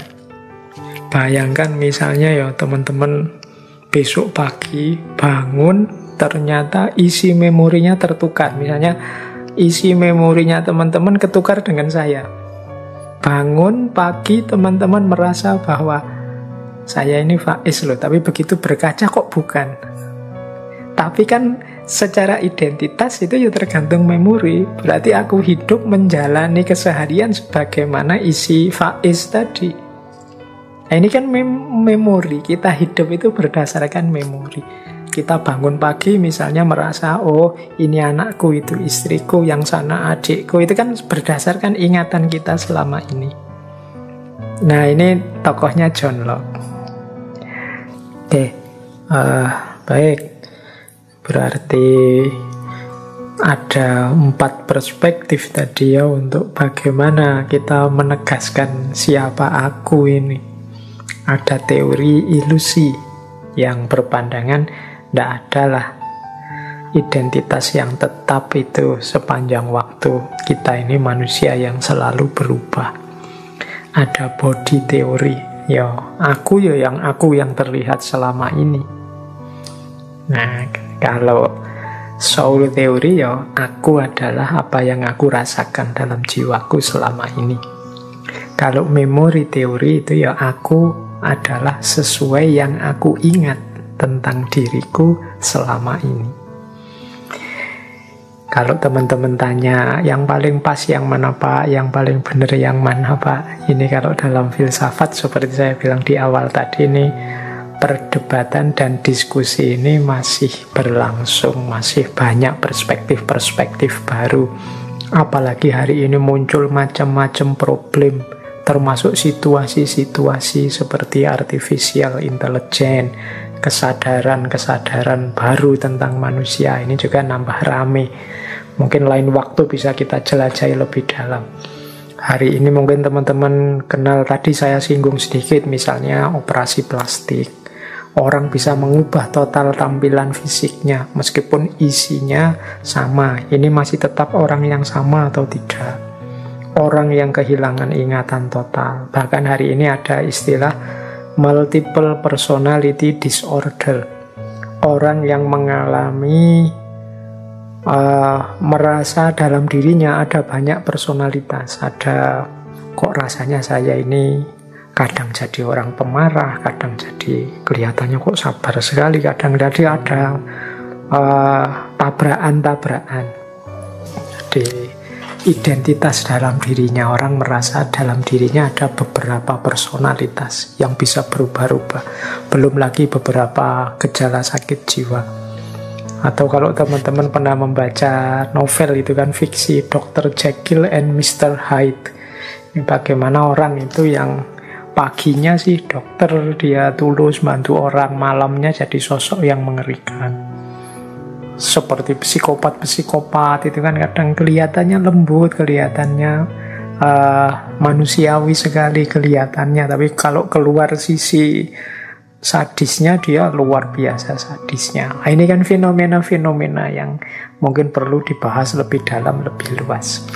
Cuma untuk malam hari ini kita belum banyak fokus ke situ. Paling tidak teman-teman ngerti dulu wacananya. Seperti saya bilang ya, ngaji ini kita awali dulu dengan nambah wawasannya dulu.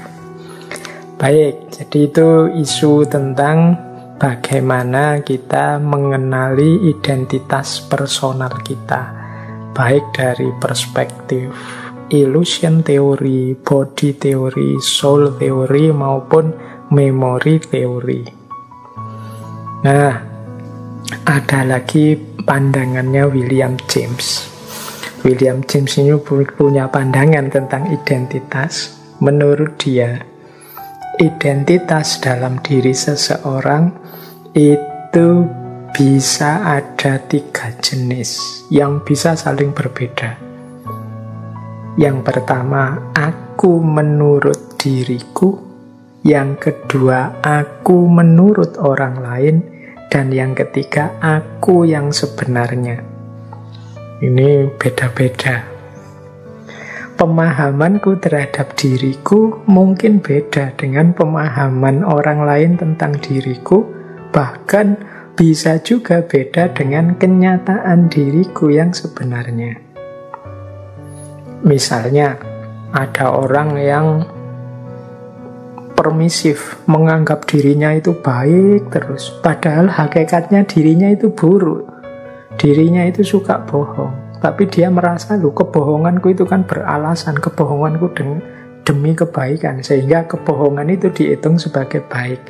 Sebenarnya kan dia bohong, sebenarnya dia ini pembohong, tapi dia memahami dirinya sebagai orang yang baik, mulia. Mungkin orang lain punya pandangan berbeda, mungkin dia tidak tahu faktanya, cuma ngerti setengahnya, ya dianggapnya, orang ini mungkin terpaksa bohong misalnya. Itu kan beda antara anggapanku tentang diriku, anggapan orang lain padaku, dan hakikat diriku yang sebenarnya. Maka kata William James, ketika dua orang bertemu, itu sebenarnya ada 6 orang yang hadir. Yang pertama apa? Yaitu pandangan masing-masing tentang dirinya. Jadi kalau dua orang bertemu, yang pertama ketemu itu pemahaman masing-masing orang, yang ketemu itu tentang dirinya sendiri-sendiri. Kemudian dua lagi yang ketemu adalah pandangan masing-masing tentang yang lain. Pandanganku tentang dirimu dan pandanganmu tentang diriku. Ini kan dua. Dan yang ketiga, hakikat yang sebenarnya dari diri masing-masing. Itu kan dua lagi, berarti 6. Jadi kalau kita ketemu 4 mata, itu sebenarnya yang ketemu tidak 4 mata, tapi 12 mata. Jadi dua orang pertama ini aku menurut diriku masing-masing, dua orang kedua aku menurut masing-masing kita menurut orang lain, dan yang ketiga aku yang sebenarnya. Ini masing-masing kan 2, jadi 6, matanya 2 jadi 12. Jadi pertemuan 4 mata itu sebenarnya pertemuan 12 mata. Jadi ini menurut William James. Jadi kalau teman-teman nanti berefleksi memahami diri, coba didalami lagi. Di mana titik beda antara pandanganku tentang diriku sendiri dengan diriku sendiri yang sejati dengan pandangannya orang lain terhadap diriku. Ini bisa jadi beda-beda. Nah, menarik kalau teman-teman bisa mengajak teman yang lain, misalnya punya teman akrab, diajak berefleksi tentang diri masing-masing. Kira-kira menurutmu aku itu seperti apa sih? Kalau menurutku aku itu seperti ini, kalau menurutmu sama enggak seperti itu? Nah, nanti tinggal dilanjutkan sebenarnya aku itu seperti apa. Jadi bisa sesama sahabat mungkin saling membantu mengenali diri. Kalau dalam ilmu psikologi itu tentang pengenalan diri itu kita dikenal ada 4 wilayah. Ada wilayah yang terbuka, ada wilayah yang tersembunyi, ada wilayah buta, dan ada wilayah yang tidak diketahui. Jadi ada wilayah open, ada wilayah blind, ada wilayah hidden, dan ada wilayah unknown. Wilayah open itu, wilayah yang terbuka itu sesuatu yang orang tahu, aku juga tahu. Misalnya, saya itu cerewet. Aku tahu aku itu cerewet. Orang lain juga tahu kalau kita itu cerewet misalnya. Nah, ini I know. Others juga know. Tapi ada wilayah yang hidden, tersembunyi. Wilayah tersembunyi itu yang aku tahu, tapi orang lain tidak tahu. Misalnya kita sendiri di kos. Aku tahu, aku itu kalau bangun tidur mesti kesiangan. Tapi karena aku di kos sendirian, tidak ada yang tahu. I know. Tapi others don't know. Ini namanya wilayah hidden. Ya nanti kalau kita ceritakan ke orang lain jadi tahu. Ada wilayah blind. Wilayah blind itu wilayah buta yang kita tidak melihat itu. Ini wilayah yang I don't know. Aku tidak tahu. Tapi others know. Orang lain tahu. Ini untuk hal-hal yang tidak kita sadari. Misalnya kita itu mudah tersinggung kalau pas lapar misalnya. Kita mungkin tidak perhatian dengan itu. Pokoknya tidak sadar saja. Kalau lapar kita tersinggungan misalnya. Nah, ini orang lain mendeteksi. Wah, anak ini kalau lapar mengerikan ini. Kita tidak tahu. Orang lain tahu. I don't know. Tapi others know. Itu namanya wilayah blind. Nanti ada wilayah unknown. Wilayah unknown itu orang lain tidak tahu. Aku juga tidak tahu. Ini perlu pendalaman untuk menggali. Yang mungkin perlu waktu juga untuk mengenali. Ternyata aku ini bisa itu, punya kualitas ini. Itu wilayah unknown. Ini kita perlu kontemplasi, perlu refleksi lebih dalam. Boleh nanti kalau ada teman, ada sahabat saling menilai, kalau yang sudah punya pasangan mungkin bisa suami istri atau teman sakos yang di kamar itu saling mengenali diri. Jadi coba ditulis ya yang kamu ngerti tentang aku. Nanti aku nulis yang aku ngerti tentang kamu. Nanti saya juga nulis aku tentang aku, kamu nulis juga tentang dirimu. Nanti kita cross check sehingga kita bisa mengidentifikasi mana yang open, mana yang hidden, mana yang blind. Nah, setelah itu monggo masing-masing melakukan muhasabah, refleksi, kontemplasi sendiri-sendiri untuk menggali siapa tahu ada wilayah yang unknown, yang tidak diketahui.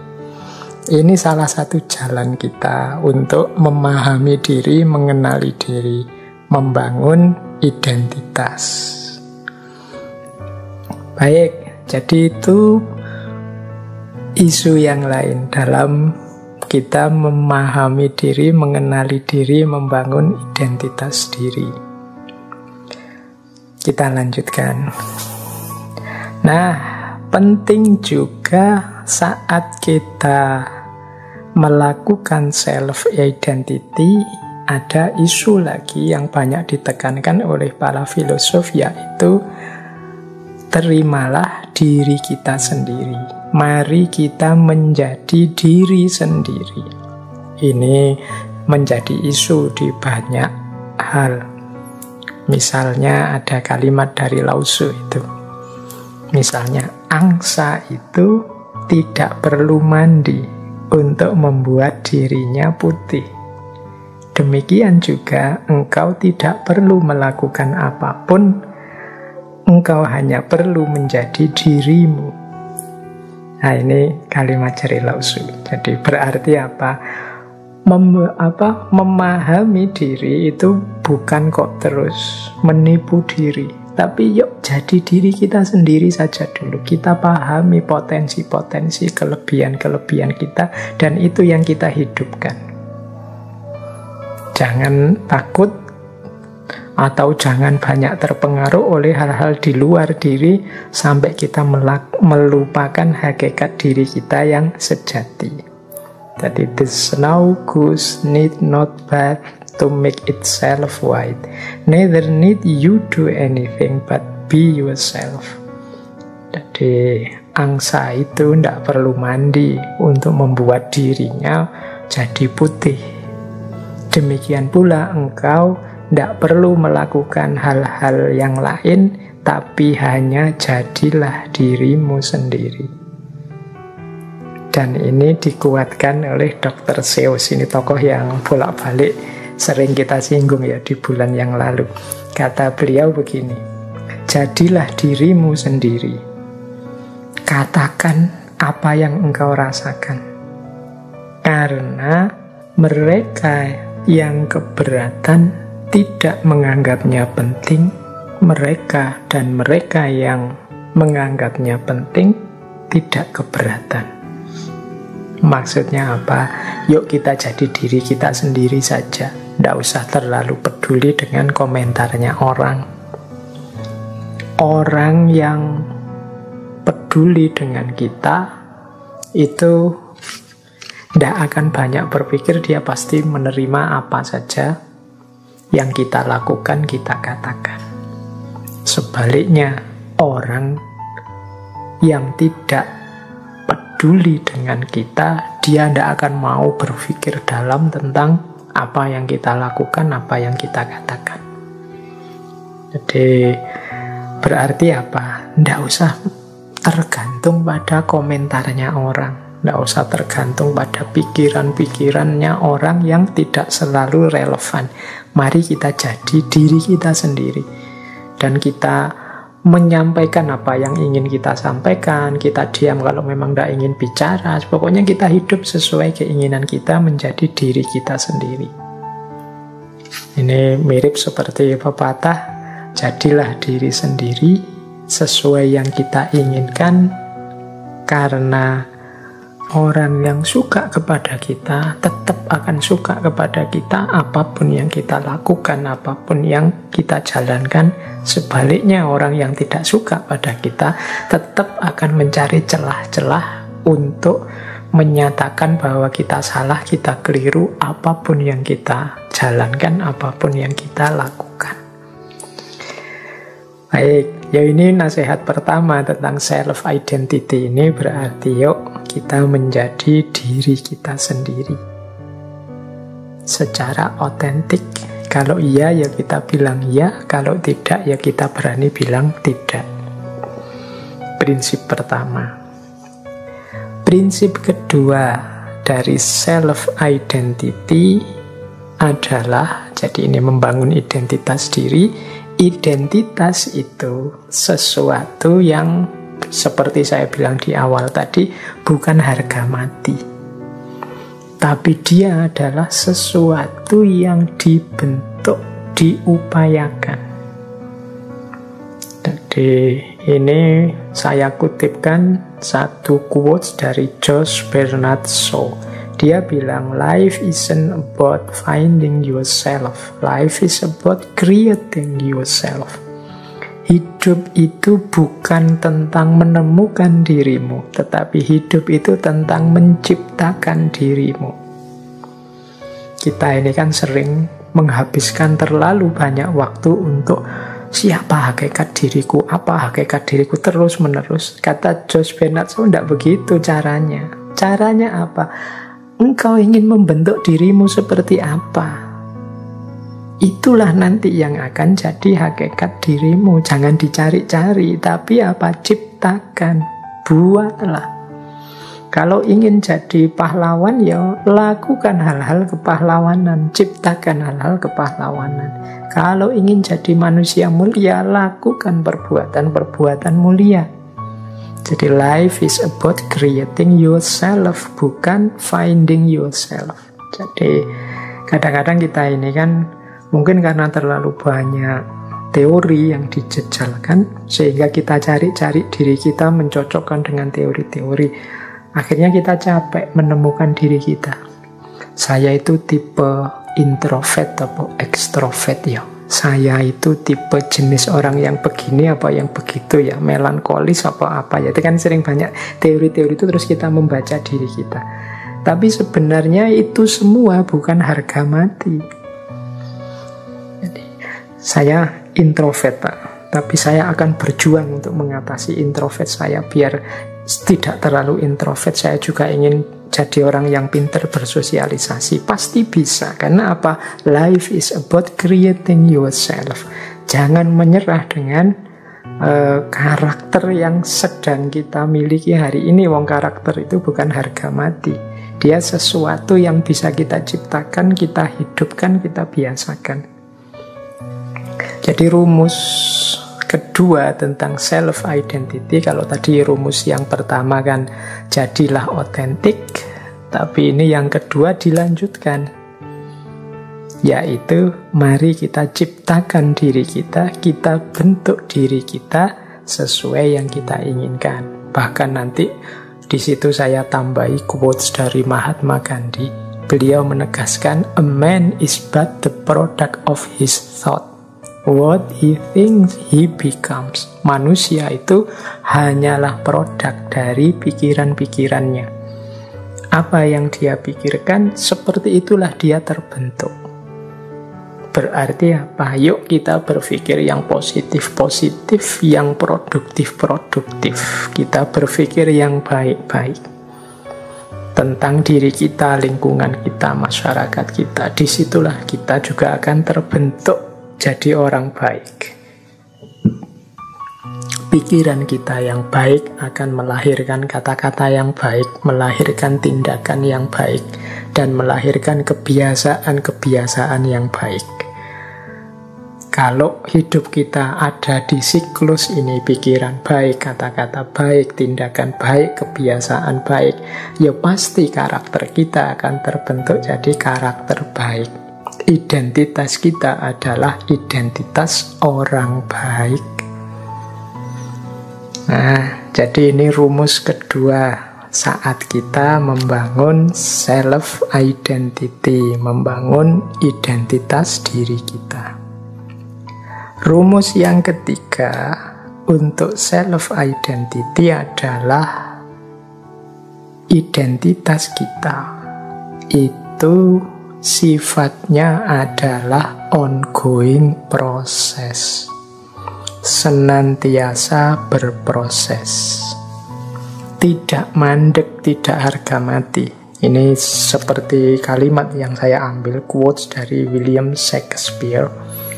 We know what we are, but not what we may be. Kita tahu siapa kita sekarang, tapi kita tidak tahu what we may be. Apa kita, siapa kita nantinya. Jadi berarti apa? Ya saya sekarang seperti ini, diterima saja. Tapi kan besok bisa jadi berubah. Asal kita rancang sejak sekarang. Nah, itu identity. Iya sih, saya sekarang orangnya pemalu, pendiam, introvert. Suka negative thinking misalnya sekarang.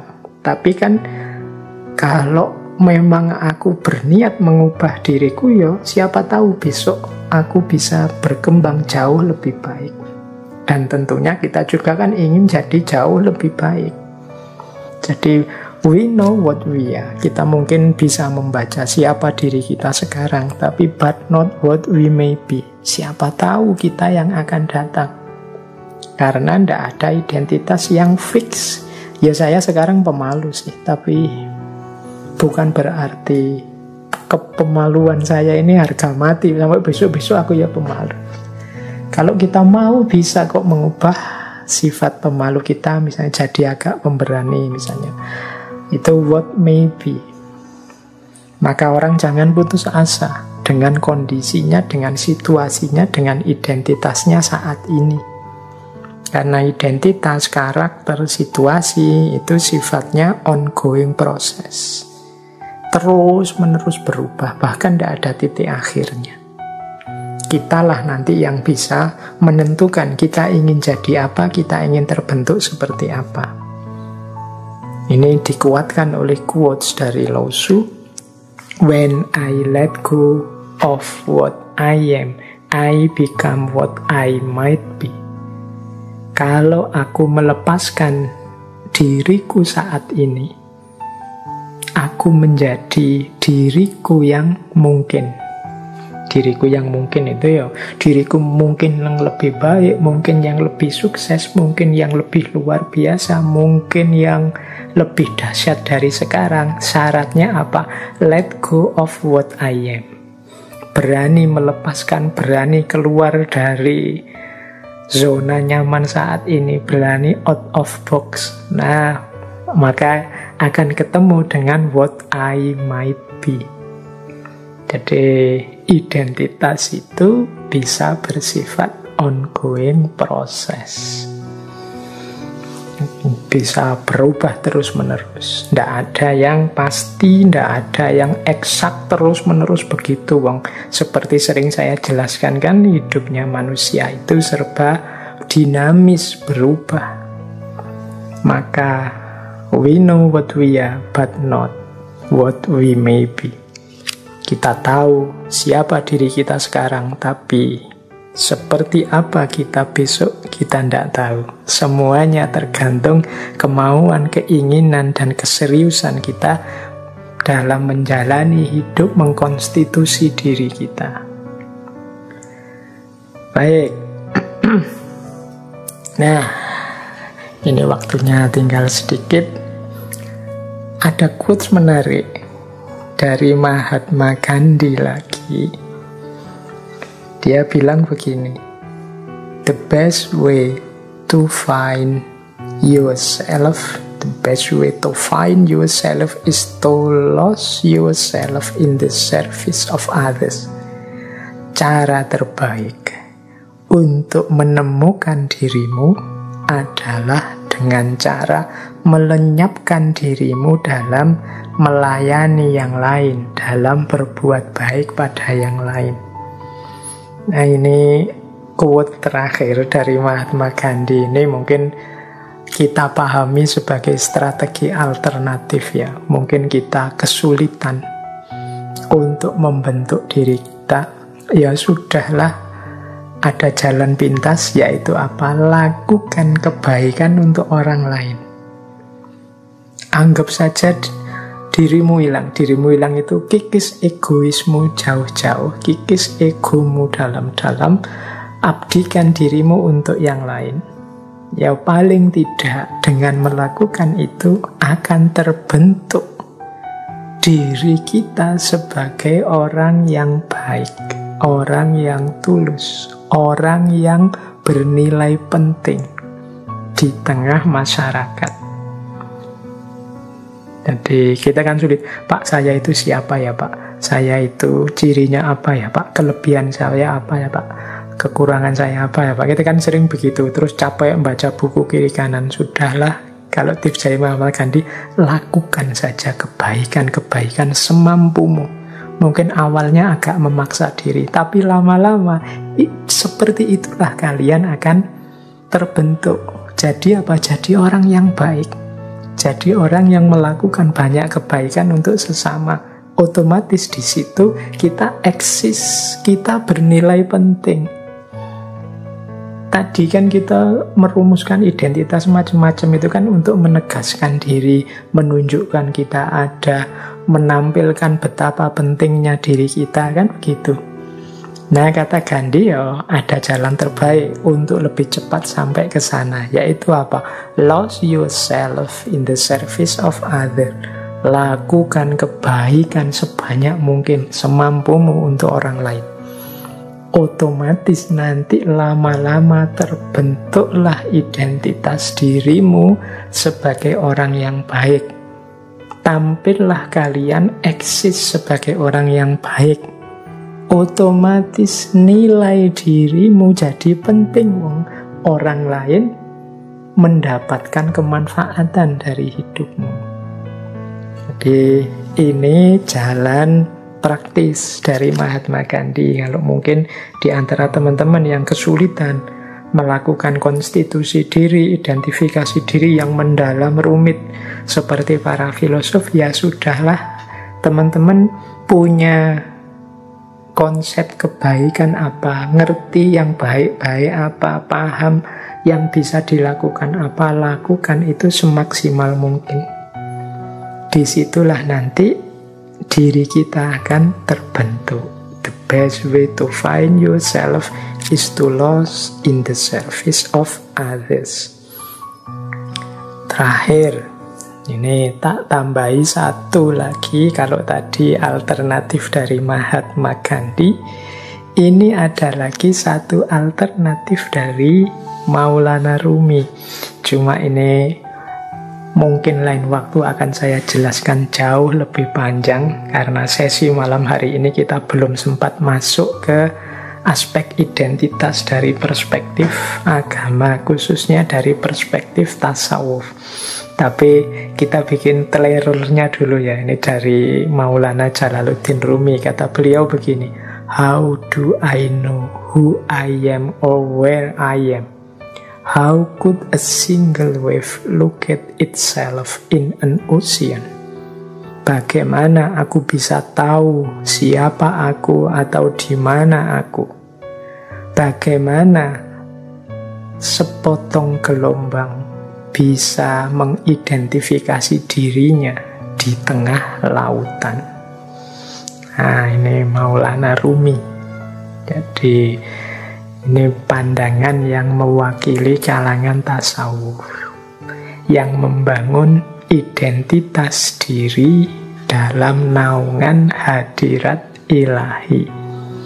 Jadi bagaimana kita menegaskan keberadaan kita justru sebagai citra diri Tuhan yang ada di muka bumi, yang itu justru yang tampil dari hadirnya kita itu bukan diri kita tapi citra Tuhannya, seperti setetes air yang ada di tengah samudera.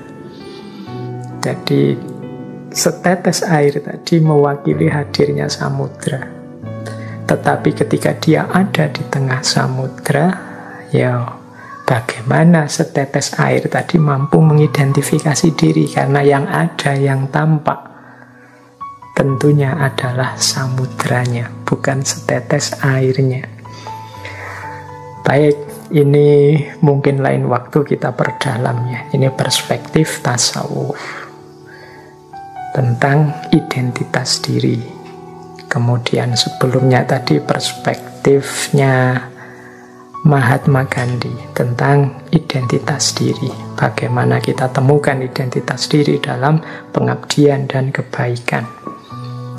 Selain banyak perspektif lain tadi ya, kita obrolkan dalam waktu kurang lebih 2 jam.